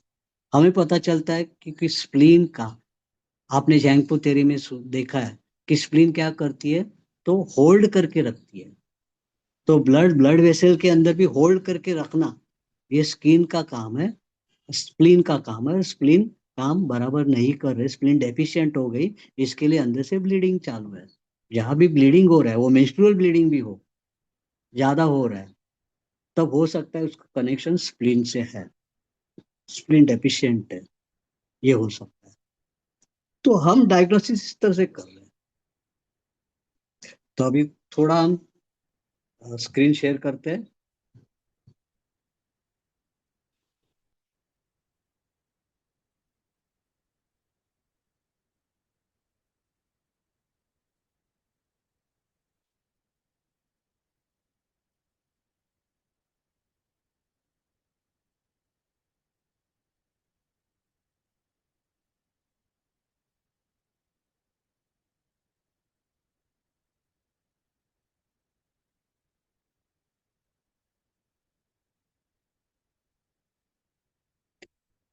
आपको, आप खुद के नोट्स बनाएंगे, मैं हमेशा बोलता हूँ कि खुद के नोट्स बनाओ। जैसे मैंने अभी बोला, जितना मैंने डिस्कस किया आपकी लैंग्वेज में आप जैसे बनाएंगे वो बनाओ, तो फिर आपको बाहर करने की जरूरत नहीं, फिर से पढ़ने की भी जरूरत नहीं पड़ेगी। इसके लिए मैं हमेशा बोलता हूँ, मेरे सेंटेंस को लेके नहीं जाना है या किसी के सेंटेंस को लेके नहीं जाना है, आपके खुद के सेंटेंस बनाओ। हम्म? तो अभी इंस्पेक्शन, एक टूल है इंस्पेक्शन, इसका इंट्रोडक्शन देते हैं। तो इंट्रोडक्शन के लिए जैसे मैंने बोला, अभी ये समझो एआई की लैंग्वेज है, अपनी लैंग्वेज को उतारो, अपनी लैंग्वेज में उतारो। उन्होंने अपनी लैंग्वेज, उसने वो तरह से दिया है, जैसे इधर दिया उसने, हाँ, कि traditional Chinese medicine inspection is the primary and most reward diagnostic method. अब आपके लैंग्वेज में लिखो, आपको समझ में आया कि एक डायग्नोस्टिक, एक इंपॉर्टेंट डायग्नोसिस मेथड है, ये लिखना है आपको। रिवर्ड, रिवर्ड शब्द नहीं समझ में आ गया, छोड़ दो, या तो फटक से आप डिक्शनरी देखो, जेमिनी को रिवर्ड शब्द डालो, उसका मीनिंग आपकी लैंग्वेज में पूछो क्या मीनिंग है। जब ये शब्दों को आप बराबर मीनिंग पकड़ते हो आपकी लैंग्वेज में, तो ज्यादा क्लियर होती है आइडिया। रिवर्ड यानी एकदम सम्मानित बोलते हैं, ये है उसकी। तो ये प्राइमरी है, diagnose inspection is the primary and most revered diagnostic method है, मोस्ट यूज्ड डायग्नोस्टिक मेथड है। Observation considered the highest diagnostic art. Inspection is considered as the highest diagnostic art. इन्हें ऑब्जर्वेशन शब्द लिखा, तो कुछ ऐसे नहीं कि उसको ऑब्जर्वेशन शब्दों को पाठ करके रखना है और वो भूल गया तो आगे का क्या लिखना है, नहीं, आप लिखेंगे। A superior doctor was said to be capable of diagnosing conditions simply by looking at the patient without need to ask questions or palpate. It is the first technique employed the moment a patient walks into clinic. अभी आपकी language में लिखो कि जब patient clinic में आता है और उसको हम ऑब्जर्व करते हैं, इंस्पेक्ट करते हैं, समझ सकते हैं उसको क्या हुआ है। ये पहली मेथड है इंस्पेक्शन, कि उसको टच किए बिना भी उसको देखने का तरीका, समझने का तरीका, ये पहली मेथड इंस्पेक्शन। ये कैसे यूजफुल है कि पेशेंट जब सामने आ रहा है उधर ही आप उसको इंस्पेक्ट करके आपको पहचान सकते हैं इसकी क्या प्रॉब्लम हो सकती है। लंगड़ाते आ रहा है, सपोर्ट लेके आ रहा है, या स्ट्रेचर पे लाया गया, तो फर्स्ट ऑब्जर्वेशन इंस्पेक्शन, इसके लिए inspection is the first most important diagnostic method, inspection. अभी diagnosis by observation rooted in fundamental TCM, या कुछ शब्दों को हम टाल देंगे, नहीं लेके गए, तो इसका बेसिक प्रिंसिपल क्या है, ये आगे के पैराग्राफ में बेसिक प्रिंसिपल की बात की है। आपकी लैंग्वेज में आपको इंस्पेक्शन क्या है ये देखा आपने, एक सब्जेक्ट एक पैराग्राफ में इंस्पेक्शन क्या है, फिर सेकंड सब पैराग्राफ में मैं बोल रहा हूँ उसका बेसिक प्रिंसिपल क्या है, किस फिलोसॉफी के आधार पे ये डायग्नोस्टिक टूल है, इसका आधार क्या है, क्यों हम इंस्पेक्शन से हम पहचानते हैं। तो इसका आधार क्या है कि जो अंदर की बात है वो बाहर रिफ्लेक्ट होती है, आउटर रिफ्लेक्ट्स द इनर, अंदर की बात बाहर रिफ्लेक्ट होती है, ये इसका बेसिक प्रिंसिपल है। अंदर की बात बाहर आती है और वो बाहर आती है तो चेहरे पे दिखती है, चेहरा झूठ नहीं बोलता है। हम बोलते दर्पण झूठ ना, चेहरा भी झूठ नहीं बोलता, इसके लिए दर्पण में दिखता है, चेहरा झूठ नहीं बोलता है। आपके अंदर क्या चल रहा है वो चेहरे पे आता है। फिर भी चेहरे पे कई चेहरे लगा देते हैं लोग, बराबर है ना, इसके लिए समझ में नहीं आता है चेहरा, लेकिन चेहरा बराबर अपना काम बोलता है, झूठ नहीं बोलता है। जब चेहरे पे चेहरे लगा देते हैं, नकाब ओढ़ते हैं, तो बात अलग। तो इसका बेसिक प्रिंसिपल क्या है, इंस्पेक्शन का basic principle, outer reflects the inner. चलो ये सेंटेंस आपने ध्यान में रखा, outer reflect the inner, it is the basic principle of inspection. ये बाकी का कुछ आपने सिर्फ नजर डाली और आपको मालूम है इस पैराग्राफ में मैं इतना ही उठाऊंगा, outer reflects the inner. This means that internal organs and their respective disharmonies manifest यानी express externally, outer reflects the inner, inner का आउटर में रिफ्लेक्शन आता है। तो क्या रिफ्लेक्शन आता है, तो अंदर के जो जैंगपू ऑर्गन है उसकी डिसहार्मनी है, वो बाहर दिखाई देते हैं, जो इनर है वो बाहर दिखते हैं, आउटर में दिखते हैं। तो थोड़ा एक्सप्लेनेशन हो गया उसका आपकी लैंग्वेज में, कि अंदर की जो जैंगपू की जो डिसऑर्डर्स है, जो सफरिंग है, वो बाहर दिखती है। किसके माध्यम से दिखेगी वो, एक तो आंखों के माध्यम से दिखेगी, स्किन के माध्यम से दिखेगी, या उसके एक्सक्रीशन जो जा रहे हैं टूल्स, स्टूल और यूरिन से दिखेगी। तो चलो इस पैराग्राफ को भी आप अपनी लैंग्वेज में लिखना है। तो ये हो गया कि ancient Chinese term it is the images Jiang, मैंने बोला ना कि इमेज से पता चलता है, बाहर जो इमेज उसके दिख रहे हैं उसे पता चलता है, जो अंदर की जो रिफ्लेक्शन बाहर दिख रहा है उसको हम इमेजेस बोलते हैं, जियांग बोलते हैं। It is called in Chinese TCM, it is called as jiang. Inspection involve, inspection में क्या होता है, क्या क्या करते हैं हम, comprehensive observation of the whole body, whole body को इंस्पेक्ट कर रहे हैं आप, इंक्लूडिंग पेशेंट्स वाइटैलिटी, पेशेंट की वाइटैलिटी कितनी, यानी वो कैसे जुझारू है, क्या डिसीज के साथ लड़ रहा है या हार गया है, हार मानी है उसने, सरेंडर किया है या लड़ने की कोशिश कर रहा है।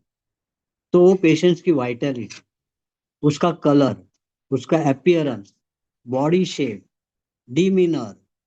अभी डीमीनर आपको अगर ये शब्द का कुछ ये होता है तो इसका behaviour pattern, movements and एक्सट्रीटा,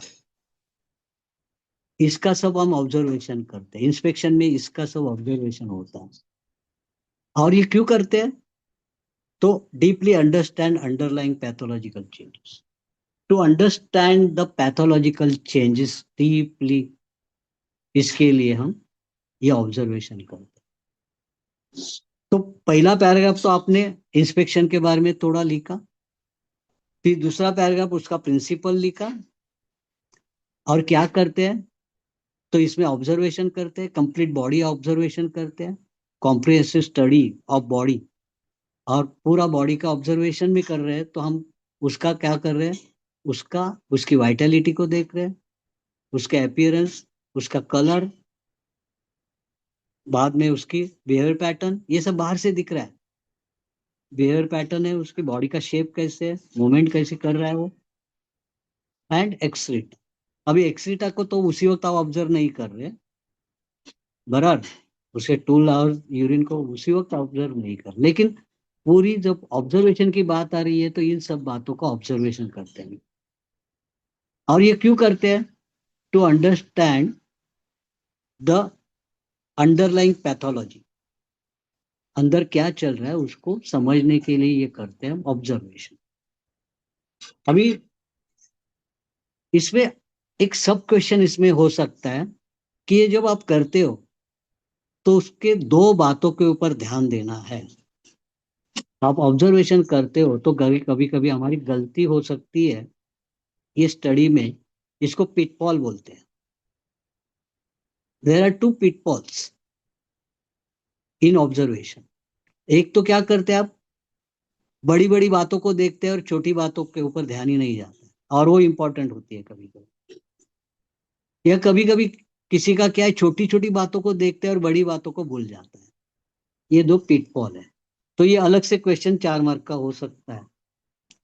what are the pitfalls in observation, when observing practitioner बस avoid two major pitfalls.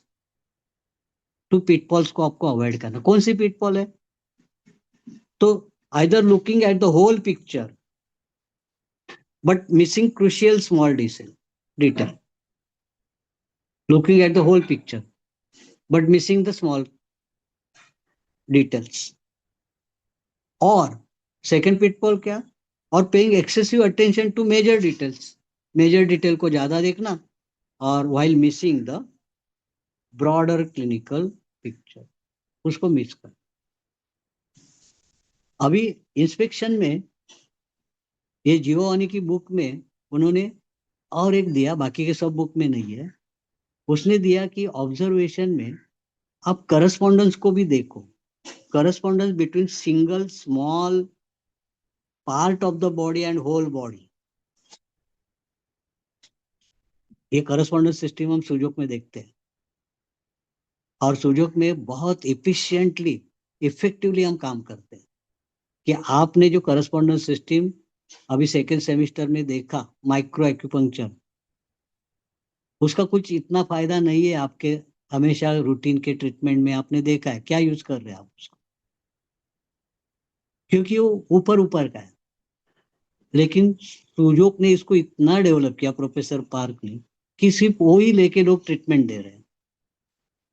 Correspondence system को लेके। आज अभी ये थोड़ा बोलने लगे ये लोग, लेकिन प्रोफेसर पार्क को थोड़ा बाजू में रख के बोलते थे ये लोग।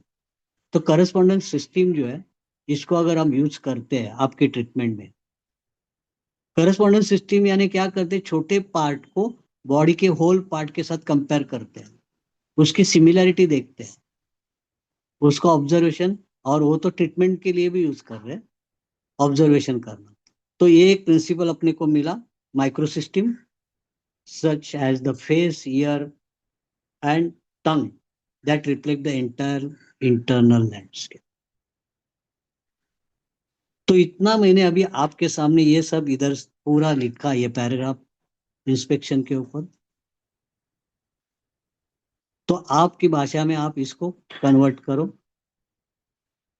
और जो मैंने बोला, पहले तो इंस्पेक्शन के लिए आपने एक पैरा लिया, 2-3 सेंटेंस उसके दे दी। बाद में इंस्पेक्शन का प्रिंसिपल क्या है वो लिखा आपने, आउटर रिफ्लेक्ट द इनर, ये लिखा।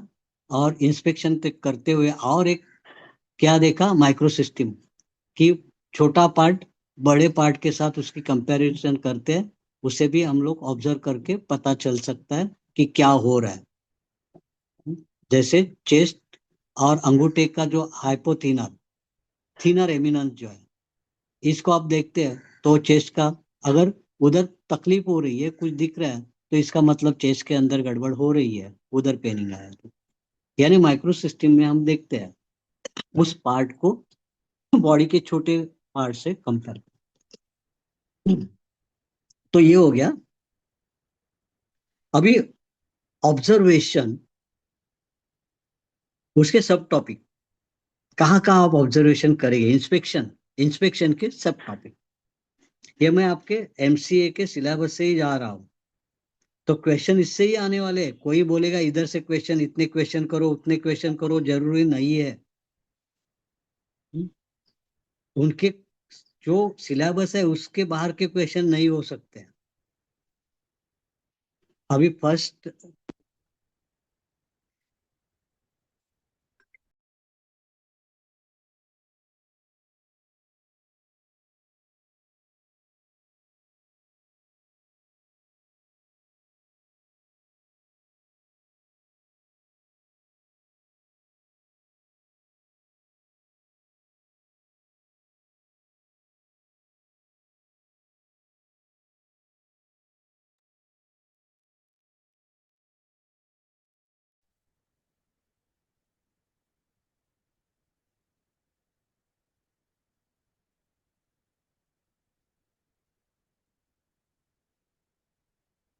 Observation of Vitality.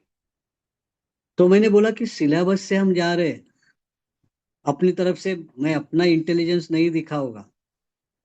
बहुत सारे क्वेश्चंस जो सिलेबस में है उसके ऊपर ही क्वेश्चंस, तो हम क्वेश्चन आंसर सिलेबस से करेंगे। और नॉलेज जो है वो कहीं से भी लेते रहेंगे, कहीं से, कोई सी भी बुक, मैंने बोला और किसी ने भी इसका लेक्चर दिया है उसको भी सुनेंगे, सबको सुनेंगे। परीक्षा की तैयारी सिर्फ आप सिलेबस के ऊपर से ही करना है। आप भी खुद सिलेबस में गो थ्रू करो, उसमें पॉइंट दिए है बहुत अच्छी तरह से, उसके ऊपर ध्यान दो। उतना भी किया ना तो भी आप पास होने वाले हो, ये है। तो पासिंग के लिए सिलेबस है अपने लिए, नॉलेज के लिए बाहर का सब कुछ। ओके। तो अभी ऑब्जर्वेशन ऑफ वाइटलिटी, वो जो आपका सिलेबस है उसका 1.1, 1.1 ऑब्जर्वेशन ऑफ वाइटलिटी। तो वाइटलिटी की पहली डेफिनेशन बताएगी, बहुत अच्छी तरह से सिलेबस में दिया है। वाइटलिटी की डेफिनेशन बताओ, बाद में उसका, अभी इंस्पेक्शन का टॉपिक है ना, तो इंस्पेक्शन ऑफ वाइटलिटी हो देखो, उसमें इंस्पेक्शन ऑफ स्पिरिट आ जाएगा यानी शेन, और फेशियल कॉम्पोजिशन चेहरे को देखेंगे। बाद में वाइटलिटी दिखाने वाले इंडिकेटर्स कौन है उसको देखेंगे, क्या इंडिकेट्स, क्या देखने के बाद अपने को वाइटलिटी का पता चलता है कि कितनी वाइटलिटी है, ज्यादा है, कम है। और क्लासिफिकेशन ऑफ वाइटलिटी, बाद में उसका क्लिनिकल एप्लीकेशन। तो आपको नोट्स बनाने हैं तो इसके ऊपर आपको ध्यान देना है। आप जो भी एआई यूज करते हो उसको भी ये कमांड देनी है, और उसको बोलना है कि मुझे सिंपल लैंग्वेज में दे दो। अगर उसकी लैंग्वेज नहीं समझ में आ रही है तो सिंपल लैंग्वेज, अपना स्टडी खुद करना है अपने को।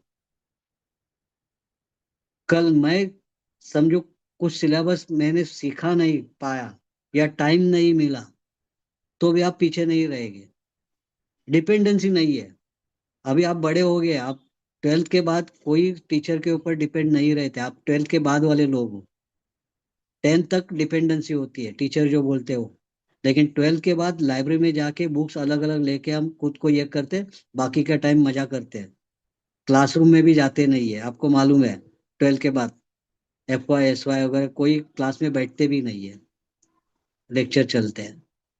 तो यही समझना, आप कॉलेज के स्टूडेंट हो, आपको खुद का स्टडी खुद करना है। तो ये आप नोट्स इसके ऊपर बनाए। मैं आपको सब सीक्रेट दे रहा हूँ, मेरे ऊपर डिपेंड नहीं रहने चाहिए। तो ये हो गया। अभी डेफिनेशन ऑफ वाइटैलिटी और शेन का डेफिनेशन क्या है? तो चाइनीज मेडिसिन में observation of vitality known as wang shen. Vitality को जो ऑब्जर्वेशन, ये जो मेथड, उसको वांग शेन बोलते हैं। Is the premier component of 4 examinations. 4 diagnostic tools में से एक टूल ये है। मैंने डायग्नोस्टिक टूल क्या बताया? 4।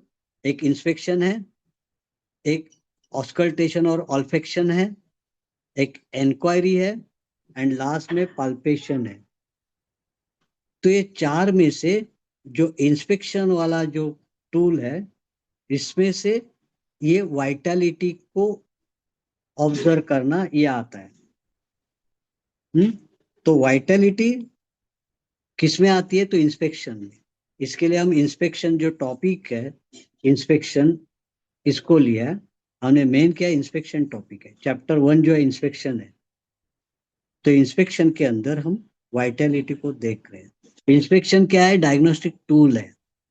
4 टूल्स है, उसमें से एक इंस्पेक्शन टूल है। और इंस्पेक्शन के अंदर हम कौन से यूज कर रहे हैं? तो 1.1 में हमने वाइटलिटी को देखा। 1.2 में आगे हम देखेंगे क्या है। ये अलग अलग इंस्पेक्शन के ही सब टॉपिक्स को देख रहे हैं। तो ये हो गया डेफिनेशन, उसकी हमने देखा कि ये क्या है। वांगशन बोलते हैं, ऑब्जर्वेशन ऑफ वाइटलिटी को वांगशन बोलते हैं। और ये one of the component of inspection, one of the component of 4 diagnostic tools में से इंस्पेक्शन का ये सब टॉपिक है।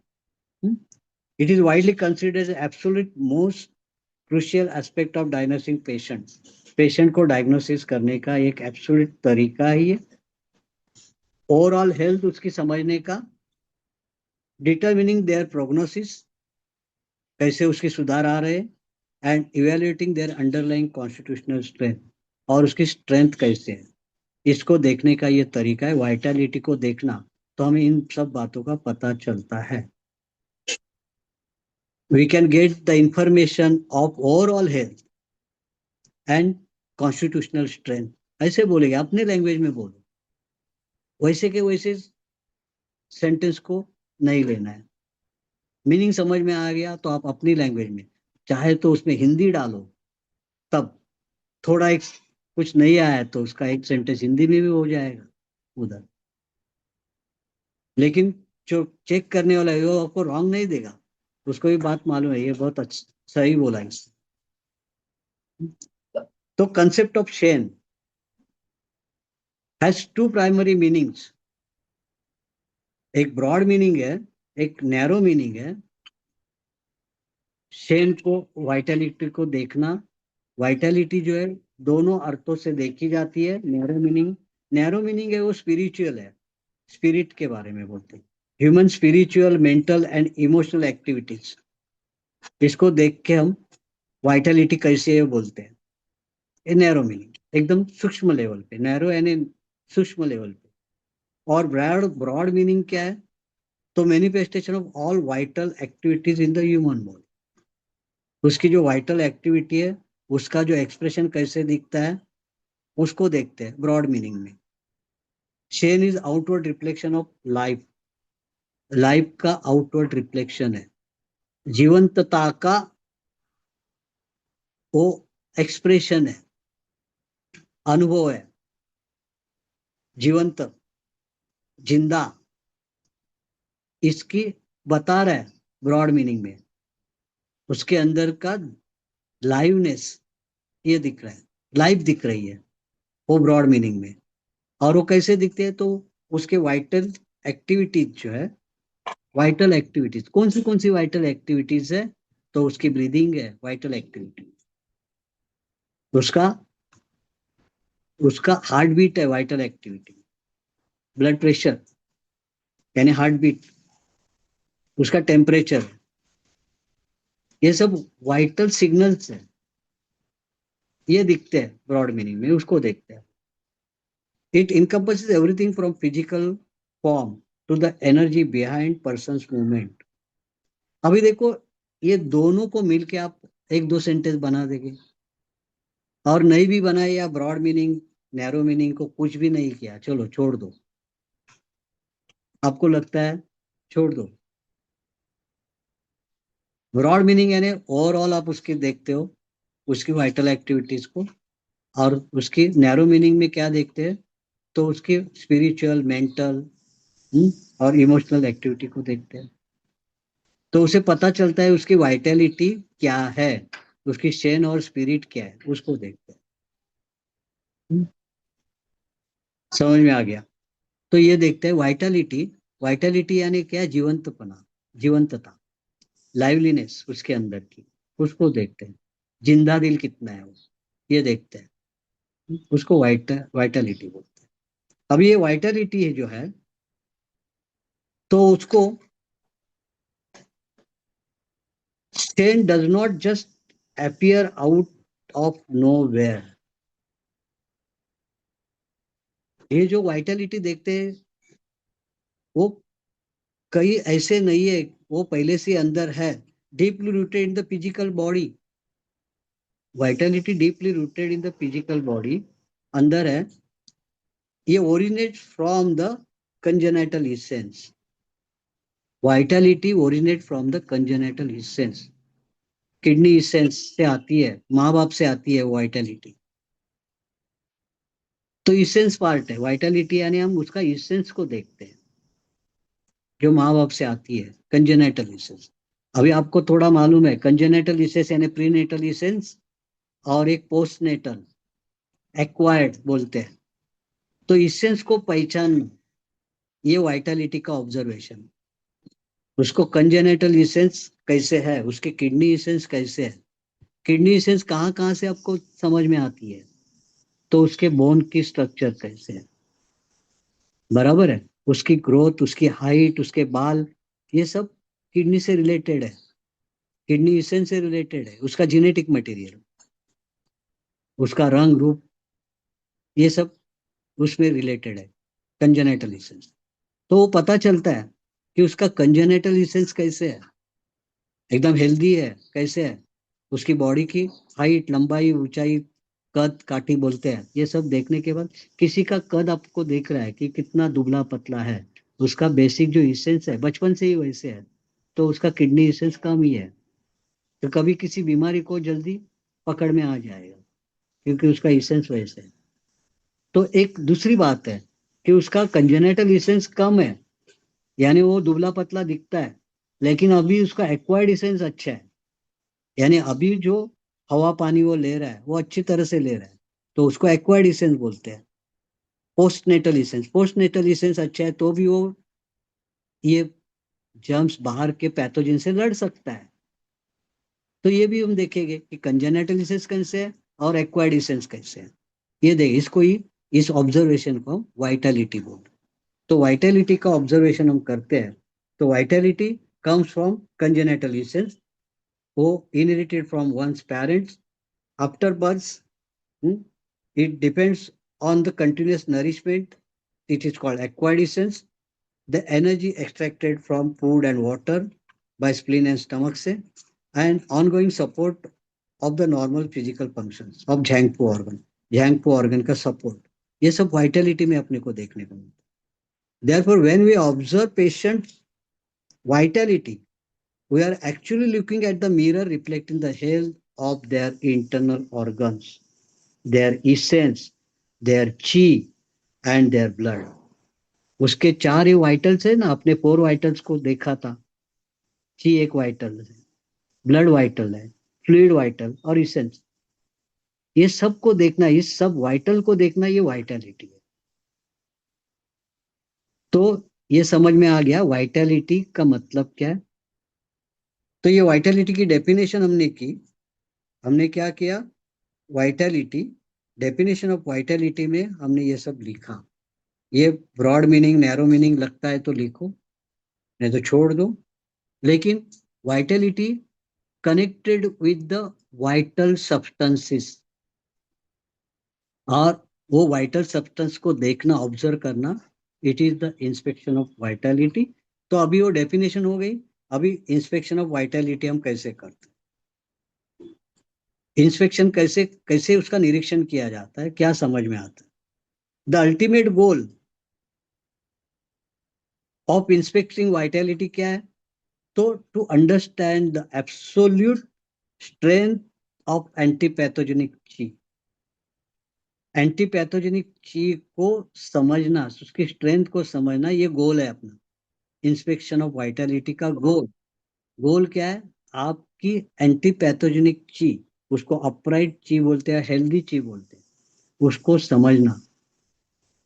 जैसे मैंने बोला, उसकी आंखों की चमक देख रहे हैं, वहां वाइटलिटी को देख रहे हैं आप, कितनी वाइटलिटी, स्ट्रेंथ कितनी है लड़ने की। तो इंस्पेक्शन ऑफ वाइटलिटी का गोल क्या है कि उसकी स्ट्रेंथ को समझना, एंटीपैथोजेनिक ची को समझना with in the human body. When directly tells the practitioner the severity of the disease, उसे डिसीज का पता चलता है, सिवियरिटी कितनी है डिसीज की। इसकी अगर वाइटलिटी कम होते जा रही है, इसका मतलब डिसीज ज्यादा पावरफुल बन गया है। सिवियरिटी ऑफ डिसीज पहचान में आती है वाइटलिटी को देखते हुए। वाइटलिटी अच्छी है तो हमें मालूम है ये डिसीज को कवर करने वाला है, ठीक होने वाला ही है। लेकिन वाइटलिटी उसकी गड़बड़ हो रही है, तो इसका मतलब डिसीज पावरफुल है, ज्यादा ट्रीटमेंट की जरूरत है। When a practitioner inspects vitality, they must focus their observation on several key areas. किधर किधर देखेगा वाइटलिटी, किधर किधर से की एरियाज उसके क्या क्या है। तो क्या है, एक्सप्रेशन ऑफ द आईज, उसके इंडिकेटर्स आईज से देखेगा वाइटलिटी कैसी है। Clarity of consciousness and spirit, उसकी कॉन्शियसनेस कैसी है, वो आपसे बोल रहा है, कैसे बोल रहा है, ताकत लगा के बोल रहा है, या बोलना नहीं चाहता है, या सो रहा है, कॉन्शियसनेस, या कुछ हाथ ऐसे हवा में कुछ कर रहा है, या इरिलेवेंट बोल रहा है। तो वाइटलिटी का पता चलता है, इसकी वाइटलिटी अपने उंगलियां गिन रहा है, या जो बेडशीट है उसको पकड़ के कुछ खुजा रहा है, उसको खींच रहा है, बेडशीट को भी, किधर कुछ भी करे, कॉन्शियसनेस उसकी। तो समझ में आ रही है उसकी वाइटलिटी गड़बड़ हो रही है, उसके बिहेवियर पैटर्न से समझ में आ रहा है। द फेशियल कॉम्प्लेक्शन, चेहरे का रंग, and the general physical appearance, इससे उसको हम, उसकी वाइटलिटी को देख रहे हैं। ये वाइटलिटी के इंडिकेटर्स है। अभी इंस्पेक्शन ऑफ स्पिरिट, तो उसकी शेन को देख रहे हैं, वाइटलिटी को देखते हैं।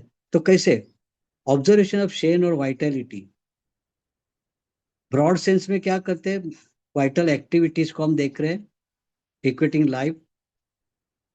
नैरो सेंस में स्पिरिट एंड माइंड को देखते हैं। यही देखो, एआई कभी कभी इस तरह से गड़बड़ हो जाती है।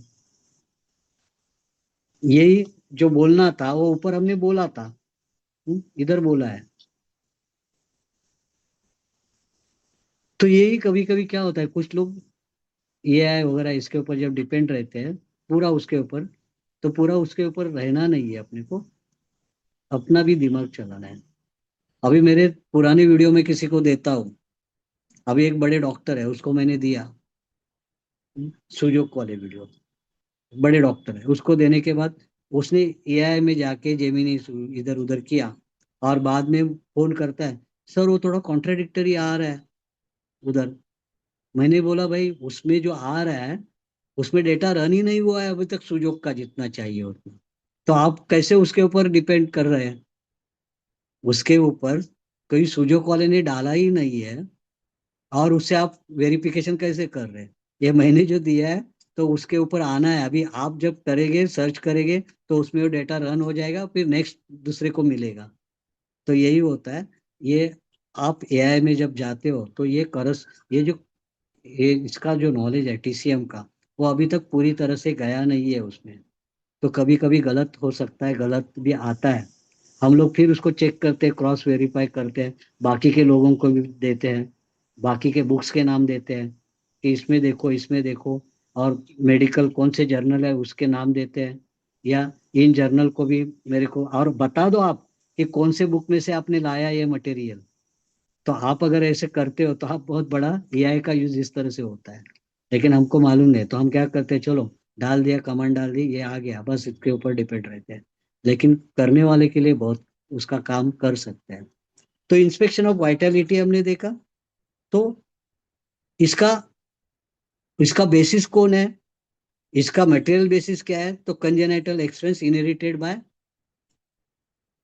पेरेंट्स, और एक्वायर्ड डिसेंट जो है, हाँ, तो उससे हमें पता चलता है एंटीपैथोजेनिक की और अपराइट की, और severity of the prognosis of the disease, ये समझ में आता है। और वो कहाँ से देखते हैं? आईज, क्लैरिटी, कॉन्शियसनेस, ये सब ऊपर हमने देखा वही। अभी मेंटली बिहेवियर, डिमेनर बोलते हैं उसको, डिमेनर, ये सब उसमें से मैंने अभी एग्जांपल में बोला ना, वो उंगलियां हवा में कुछ गिन रहा है, कुछ कर रहा है, या अपना बेडशीट को हाँ खींच रहा है, कैसे भी कुछ समझ में नहीं आ रहा है, हम लोग बोल रहे हैं। तो इसे भी इसकी वाइटलिटी समझ में आ रही है, वाइटलिटी बहुत गड़बड़ हो गई है उसकी, यानी डीसी इतना सीवियर हो गया है। हाँ, डिप्रेसिव डिसऑर्डर और रो रहा है, रेलिसियन कॉस्ट बाय, ये सब आप मैनिक बिहेवियर, शाउटिंग, वायलेंस, ये सब उसमें, ये सब दिख रहा है वाइटलिटी के अंदर, इसको भी हम ऑब्जर्व करते हैं। अभी फेशियल कॉम्प्लेक्शन में एग्जामिनेशन ऑफ कलर, लस्टर, चमकने वाला कलर उसका है, बराबर चमक है चेहरे पे, ग्लो, ग्लो होना अलग, और ब्राइट कलर दिखना अलग। मेरा कलर ब्राइट दिखना ये नहीं बता रहा है कि मैं उस मेरे अंदर की वाइटलिटी, लेकिन उसके ग्लो होना चाहिए, वो अलग लस्टर बोलते हैं, वो होना चाहिए, तब मेरी वाइटलिटी अच्छी है। हम्म? तो ये दिखते हैं कॉम्प्लेक्शन को देखते हुए। बाकी की इंडिकेटर्स, तो आईज को देखेंगे हम, कॉम्प्लेक्शन को देखेंगे, स्पिरिट, डिमेनर, इसको देखेंगे, उसकी मेंटल वगैरह बिहेवियर पैटर्न को, ब्रीदिंग और स्पीच को देखेंगे, फिजिकल मूवमेंट को देख रहे हैं हम लोग। तो इसे वाइटलिटी का पता चलता है कि वाइटलिटी कैसी है। हम्म? तो 10 मार्क का क्वेश्चन आया, तो अभी आपको मालूम है, आपकी लैंग्वेज में आप लिख सकते हैं। तो इसकी नोट्स आप भी खुद भी करना है, मैं अपनी तरफ से भी दे दूंगा। लेकिन जैसे मैंने बोला कि आपको नोट्स को डिपेंड नहीं रहना है, कुछ पैराग्राफ उसके डिस्कार्ड करना है, डिलीट करना है, आपको लगता है, और आपकी नोट्स को बनाए जो आपको इजी लगे। एग्जाम के टाइम फिर से आपको देखने की जरूरत नहीं है, फिर नजर सिर्फ ऐसे गो थ्रू करेंगे, स्टडी नहीं करते बैठे, गो थ्रू करना है। आप कितनी किताबें पढ़ेंगे आगे जाके? तो बहुत बड़ी बड़ी जो किताबें होती है, हजार हजार पेजेस, दो दो हजार पेजेस की किताबें रीड करते हुए पूरे 365 दिन तो अपने पास है साल के, और 2000 3000 पेजेस कैसे पढ़ते रहेंगे आप? उसको समझना है, आपको गो थ्रू करना है। तो ये हो गया इसके इंडिकेटर्स। अभी देखते हैं क्लासिफिकेशन ऑफ वाइटलिटी, अलग से क्वेश्चन हो सकता है। ये वाइटलिटी के बारे में सब देखा हमने, उसमें इंपॉर्टेंट अभी ये क्लासिफिकेशन वाइटलिटी के प्रकार कैसे हैं, कैसे देखते ये देखा, उसका बेसिक प्रिंसिपल देखा, वाइटलिटी डिपेंड किसके ऊपर है, वाइटलिटी का मटेरियल हम देखते हैं, वो कंजेनेटल मटेरियल है और एक्वायर्ड मटेरियल भी है, उसको देखा हमने। अभी उसके प्रकार कितने हैं, क्लासिफिकेशन ऑफ वाइटलिटी, तो इसके 4 डिस्टिंक्ट लेवल्स, चार प्रकार, चार प्रकार। एक तो स्पिरिट, हैविंग स्पिरिट और विथ वाइटलिटी। दूसरा कम वाइटलिटी, लेस वाइटलिटी। तीसरा लूजिंग वाइटलिटी। और चौथा फॉल्स वाइटलिटी। तो कितना इजी है अभी है, ये 4 नाम आपको ध्यान में रखने हैं। 4 प्रकार की वाइटलिटी है। एक स्ट्रॉन्ग वाइटलिटी, एक वीक वाइटलिटी, 2 हो गए। तीसरा विदाउट वाइटलिटी, 3 हो गए। एक तो वाइटलिटी स्ट्रॉन्ग है, वाइटलिटी है लेकिन वीक है। एक वाइटलिटी लूज हो रही है, अभी नहीं है वाइटलिटी, लूजिंग वाइटलिटी। 3 हो गए। और चौथा जो है वो जरा अलग है, फॉल्स वाइटलिटी। जो मैंने अभी बोला ना, फॉल्स वाइटलिटी, कि वाइटलिटी नहीं है फिर भी वो अपनी ताकत दिखाया उसने मरने के पहले, उसको बोलते हैं फॉल्स वाइटलिटी। तो 4 वाइटलिटी है। ये आपका 10 मार्क का क्वेश्चन भी हो सकता है, 4 मार्क का भी हो सकता है, 6 मार्क का भी हो सकता है। वाइटलिटी, 4 प्रकार की वाइटलिटी। तो 4 प्रकार की वाइटलिटी 10 मार्क का आता है। तो पहले वाइटलिटी का हमने जो पहले किया वो लिखेंगे आप, क्योंकि आपको 2 पेजेस लिखने हैं। तो वो सब लिखेंगे आप, जितना वाइटलिटी के बारे में हमने जाना है, उसके इंडिकेटर्स ये वो सब लिखेंगे, और बाद में उसका क्लासिफिकेशन भी करेंगे। तो 4 प्रकार की वाइटलिटी है। एक स्ट्रॉन्ग वाइटलिटी यानी विथ वाइटलिटी, तो पेशेंट एग्जिबिट्स नॉर्मल अपीयरेंस, उसका अपीयरेंस नॉर्मल है। लस्ट्रस कॉम्प्लेक्शन, उसकी स्किन कलर लस्ट्रस है। स्किन रिस्पॉन्सिस, आप जो पूछ रहे हैं उसको बराबर रिस्पॉन्स कर रहे हैं। Distinct sparkle in the eyes, आंखों में चमक। दे possess full consciousness, clear speech and regular respiration. This indicate that the antipathogenic key is intact. उसकी जो लड़ने की क्षमता है वो इंटैक्ट है। एंटीपैथोजेनिक की यानी प्रतिरोध क्षमता इंटैक्ट है। Zangfu organs are strong. Even if a disease is present it is mild. Disease है लेकिन डिसीज के खिलाफ ये तो स्ट्रॉन्ग है, तो डिसीज माइल्ड है। And the prognosis is excellent, तो सुधार की क्षमता ज्यादा है, एक्सीलेंट है। तो ये हो गई स्ट्रॉन्ग वाइटलिटी। लेस वाइटलिटी में क्या देख रहे हैं आप? तो लेस वाइटलिटी तो इसके अपोजिट हो जाएगा। This is middle ground, often seen in chronically ill और फटिक पेशेंट में दिखती है। इसमें क्या दिखता है? Life listlessness, forgetfulness, sleepiness, low voice, general tiredness and slowness in movement, ये दिखता है। लो वाइटलिटी है। The state indicate weakness in the function of the zangfu organ, organ की वीकनेस दिख रही है। फिर उसका डाइजेशन बराबर नहीं, उसका ब्रीदिंग बराबर नहीं चल रहा है, उसका हार्ट बराबर नहीं चल रहा है, किडनी बराबर नहीं चल रही, क्योंकि जैंगपू ऑर्गन्स उसके वीक चल रहे। Deficiency of qi and blood. The disease is still considered mild, लेकिन फिर भी disease mild when while it may take time to heal carries good prognosis. Excellent prognosis ने एक गुड प्रोग्नोसिस है उसमें, ठीक हो सकता है क्योंकि अभी भी वाइटलिटी उसमें है लेकिन लेस है। थर्ड, लूजिंग वाइटलिटी और विदाउट वाइटलिटी। शीश है without Vitality, highly concerning state, चिंताजनक, हाईली कंसर्निंग। अभी वाइटलिटी नहीं रहेगी तो चिंताजनक है, जाने वाली केस दिख रही है। It is manifested extreme emaciation, disease and dark complexion, very slow response, absolutely no sparkle in the eyes, चलने वाला जाने वाला ही है। Lack of full consciousness, abnormal speech, movements, delirium, involuntary fumbling and picking at the bed or clothes। मैंने बोला ना bed को ये करता है, खींच रहा है, फम्बलिंग, कैसे भी, हाँ, हवा में उंगलियां कर रहा है, कुछ बता रहा है। एबनॉर्मल एस्पिरेशन, तो ये सब जैंगपू की क्या हो गया, अभी इस तरह से चल रहा है। This presentation indicate total failure of functions of zangfu organs. It represent critical stage of a disease and carries very poor diagnosis. Diagnosis होना, प्रोग्नोसिस होना अभी मुश्किल दिख रहा है उसमें, ये समझ में आ गया। अभी लास्ट वाला फॉल्स वाइटलिटी। फॉल्स वाइटलिटी में क्या है कि highly deceptive and dangerous clinical presentation है, झूठी, फंसाने वाली ये वाइटलिटी है, हाईली डिसेप्टिव एंड डेंजरस है। ये जो वाइटलिटी दिख रही है फॉल्स वाइटलिटी, इसका मतलब ये अभी जाने वाला ही है, कौन से क्षण में जाने जाएगा मालूम नहीं है। फॉल्स वाइटलिटी दिख रहा है सबको, बहुत अच्छा दिख रहा है, वो बोलना है, बोल रहा है, खाना मांग रहा है, पानी मांग रहा है, सुधार हो गया ऐसे लगता है, लेकिन ये false vitality. It occurs critically ill patient who shows sudden temporary and deceptive improvement. जो इतने दिन से बीमार है, क्रॉनिक केस है, क्रिटिकली इल है, उम्मीद छोड़ दी थी, और वो अभी कुछ बता रहा है, अपने सिम्टम दिखा रहा है इंप्रूवमेंट के, तो गलत। A patient who was previously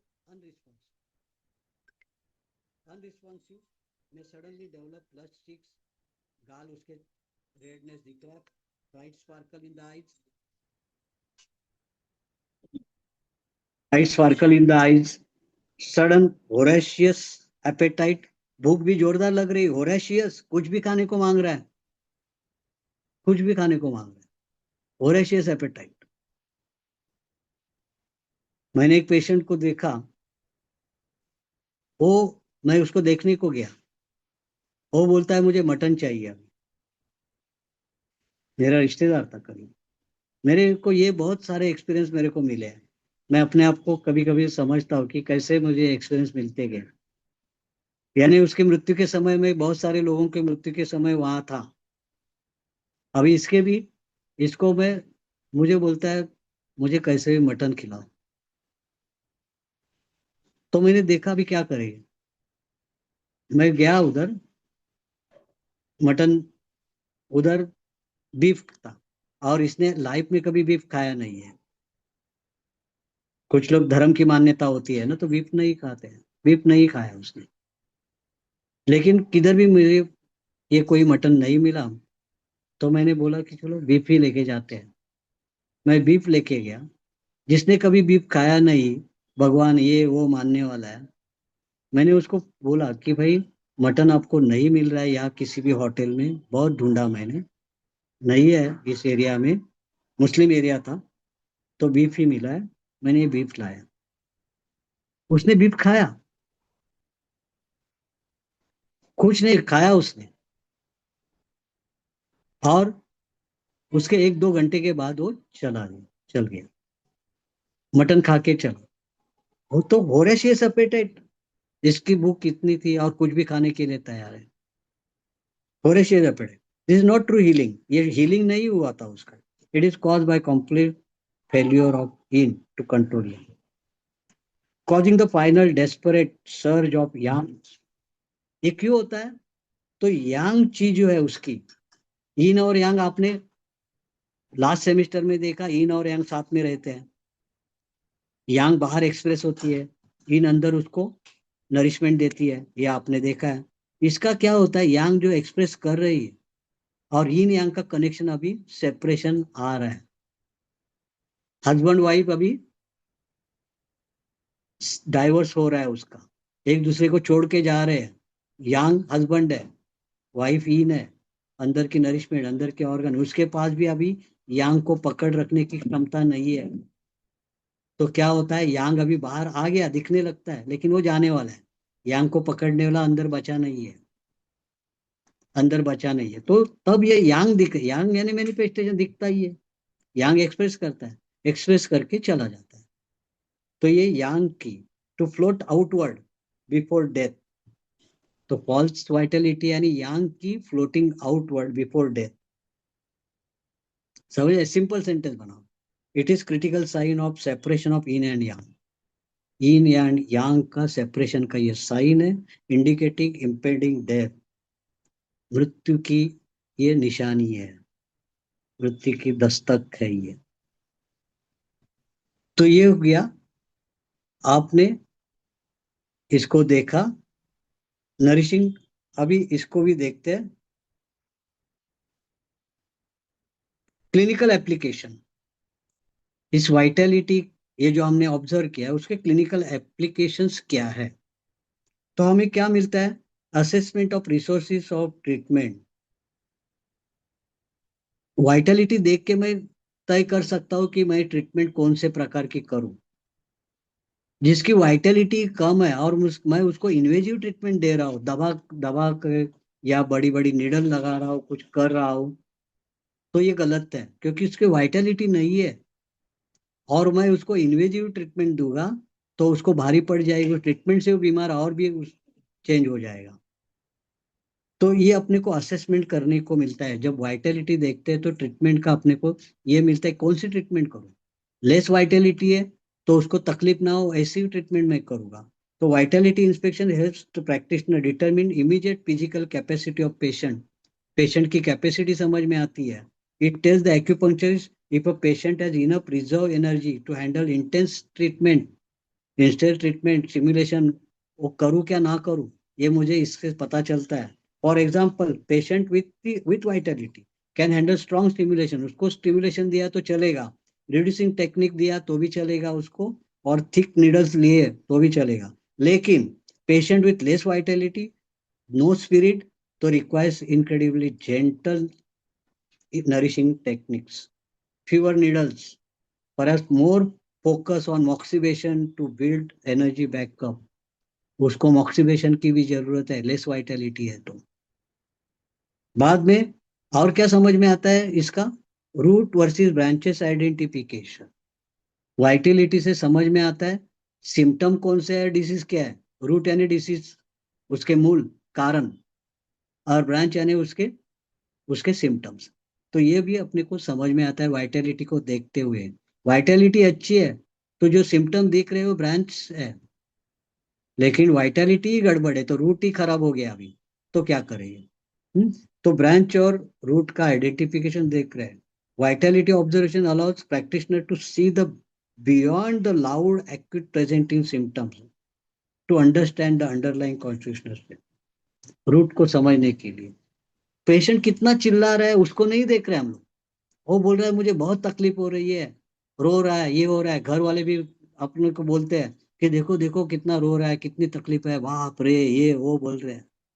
लेकिन जब उसकी वाइटलिटी हमें दिख रही है अच्छी है, तो हमें मालूम है कितना भी हो, तो ये सब ब्रांच दिख रहे हैं, ब्रांच की तकलीफ दिख रही है, उसकी वाइटलिटी अच्छी है, डरने की बात नहीं है।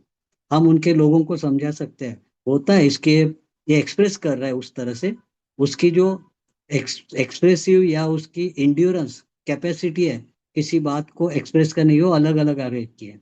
तो ज्यादा एक्सप्रेस कर रहा है वो, कोई प्रिटेंशन नहीं कर रहा है, ढोंगबाजी नहीं कर रहा है, लेकिन उसका एक्सप्रेशन का ये स्टाइल है।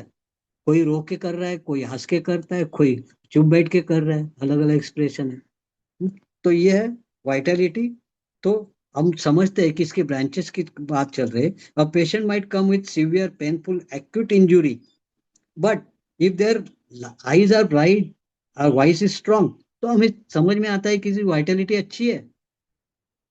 The practitioner know the root is secure, उसका रूट अच्छा है, वाइटलिटी अच्छी है, रूट अच्छा है। कॉन्वर्सली इससे अपोजिट क्या है, the patient might complain only a mild cough, एखादा पेशेंट आता है वो बोलता है थोड़ा कफ है, mild cough, but if their complexion is withered, लेकिन उसकी स्किन को देखते हैं तो विदर्ड है, ग्लो नहीं है स्किन के ऊपर, and their eyes lack lustre, आंखों में चमक भी नहीं है, और वो एक्सप्रेस तो ज्यादा कर भी नहीं है, वो तो बोलते थोड़ा खांसी है बस, कुछ नहीं, थोड़ा आंख गर्म है, थोड़ा थोड़ा ऐसे बोल रहे हैं। और हम क्या होते हैं, छोड़ देते हैं, इग्नोर करते हैं। मेरी लाइफ में ये भी केस मैंने देखी है। मेरी सिस्टर इन लॉ हमारे घर आई थी, और हमेशा जब आती थी तो हमेशा हलचल उसकी बहुत सारी, इधर उधर, अभी जाके दुकान पे जाएगी, ये वो खाने की चीजें लाएगी, फिर जाएगी, फिर और कुछ लाएगी, कितना फेंक देगी, लेकिन इसका ऐसे चलता था एकदम हवा। लेकिन वो हमारे घर उस वक्त आई, उस वक्त तो एकदम माइंड एकदम शांत थी।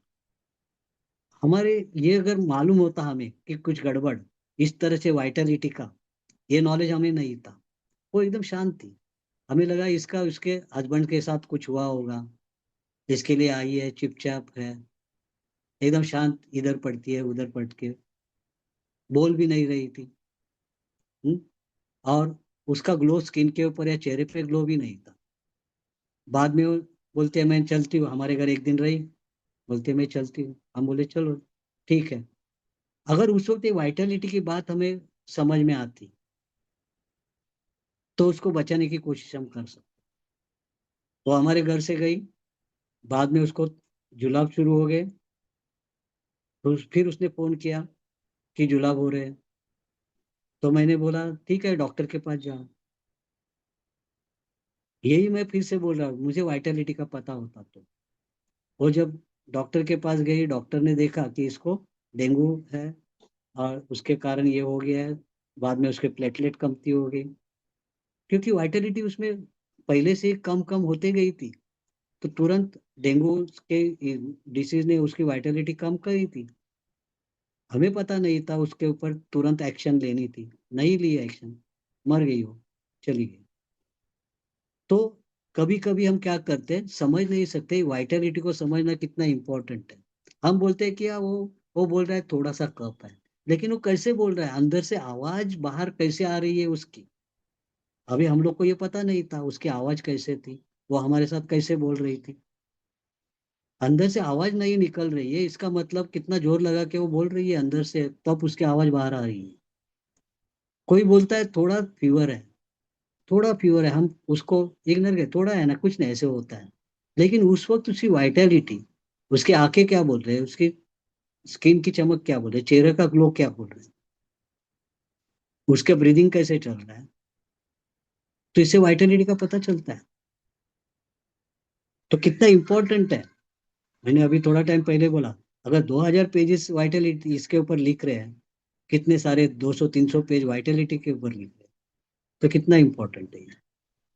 तो ये हो गया कि वाइटलिटी कभी कभी ऐसा सब है, आईज लैक लस्टर, आंखों में चमक नहीं है, the practitioner knows the root is deeply deficient, उसका वाइटलिटी गया डेफिशिएंट है, एंड रिक्वायर्स इमीडिएट अटेंशन की जरूरत है। बाद में मॉनिटरिंग प्रोग्रेस एंड एफिकेसी, आपकी ट्रीटमेंट जो चल रही है वो बराबर चल रही है कि नहीं चल रही है, कि और कुछ करना है, ये भी वाइटलिटी से पता चलता है। Shen, vitality provides real time feedback, feedback मिलता है और whether treatment plan is actually working, treatment plan working होता है नहीं होता है। Changes in the patient facial lustre, उसके चेहरे की चमक बता रही है। The brightness of their eyes, उसके आंखों की चमक, जैसे मैंने अभी थोड़ा टाइम पहले जो बताया किडनी पेशेंट का, उसको मैं जाके देखा तो उसके आंखों की चमक, उसकी स्किन वगैरह मैंने देखा एक हफ्ते में, तो सब दिख रहा है, यानी वो उसकी वाइटलिटी अच्छी है, ये देखा। And their mental sharpness over a series of useful used to measure true effectiveness of treatment. If patient symptoms are slowly improving, but their eyes remain dull, improvement दिख रही है लेकिन dull है, treatment needs adjusting. If the symptoms remain but the patient voice becomes stronger and their complexion regains strength, the practitioner knows they are right track पे वो है, healing has begun. ये दिखाई दिया आप। तो ये हो गया। बाद में कंपैरिजन है वाइटलिटी के साथ और वाइटलिटी विदाउट वाइटलिटी का एक कंपैरिजन है, कि उसके कॉम्प्लेक्शन कैसे दिखता है। तो एक normal colour bright lustrous glowing, तो एक में डिसीज कलर डार्क विदाउट डल लैकिंग स्टेन, ये दिखता है। और इसके सिग्निफिकेंस क्या क्या है, ये एक चार्ट है। इस तरह का चार्ट मैं आपको नोट्स में तो दे रहा हूँ, आप भी ऐसे चार्ट निर्माण कर सकते हैं। हाँ, उसके कॉम्प्लेक्शन, उसके आईज, इसको देखा हमने comparison, mental state, speech and voice, इसको देखा, मूवमेंट, पोस्चर, रेस्पिरेशन, प्रोग्नोसिस। हाँ, बाद में समरी ऑफ इंस्पेक्शन की समरी लिखी है। तो ये आपको नोट्स में मैं दे रहा हूँ। और इसका ये क्वेश्चन देखो, क्वेश्चन बैंक की जरूरत नहीं, कभी कंपैरिजन, ये कंपैरिजन का भी क्वेश्चन हो सकता है, क्लासिफिकेशन का क्वेश्चन हो सकता है, वाइटलिटी का comparison between presence and absence of Vitality, ये भी क्वेश्चन हो सकता है। Comparison between presence and absence of Vitality, 2 mark 4 mark के, जो 4 मार्क 6 मार्क के प्रश्न के अंदर इसके सब टॉपिक आ सकते हैं, कि कॉम्प्लेक्शन का वाइटलिटी और कॉम्प्लेक्शन बता दो। तो कॉम्प्लेक्शन वाइटलिटी अच्छी है, तो कॉम्प्लेक्शन कैसे, normal colour bright lustrous glowing ये दिखेगा। और वाइटलिटी बराबर नहीं है तो डल कलर दिखेगा, लैकिंग, हाँ, विदर डल, डिसीज कलर दिखेगा, डार्क वाइटलिटी। तो कभी कभी 4 मार्क का क्वेश्चन के लिए इसके सब टॉपिक निकलेंगे। तो आगे से कभी ये नहीं पूछना कि सर क्वेश्चन बैंक दे दो। हम्म? तो ये आप खुद के इसमें बराबर स्टडी करना है और क्वेश्चन को निकालना है। ओके, चाहे तो आप अभी आप मतलब सब बहुत होशियार हो गए हैं कि आपको यह यूज करना भी आता है, तो वहां से भी आप क्वेश्चन देंगे। इसका मराठी चाहिए, मराठी भी करेंगे। ओके, तो यहाँ हम रुक जाते हैं। कुछ पूछना है पूछ सकते हो। उमेश, मराठीचं जे करायचं असेल मराठीत पण करू शकशील तू. आणि गेल्या वर्षीचं मराठीत कारण जे काय तुम्ही केलेलं असेल, उमेश, योगेश, तुम्ही लोकांनी ते मला हे करा, आपला दुसऱ्यांचा फायदा होईल, दुसऱ्यांना देऊ, त्यांची मेहनत वाचेल. ओके, तो यहाँ हम रुक जाते हैं। Thank you. Thank thank you you sir. Sir.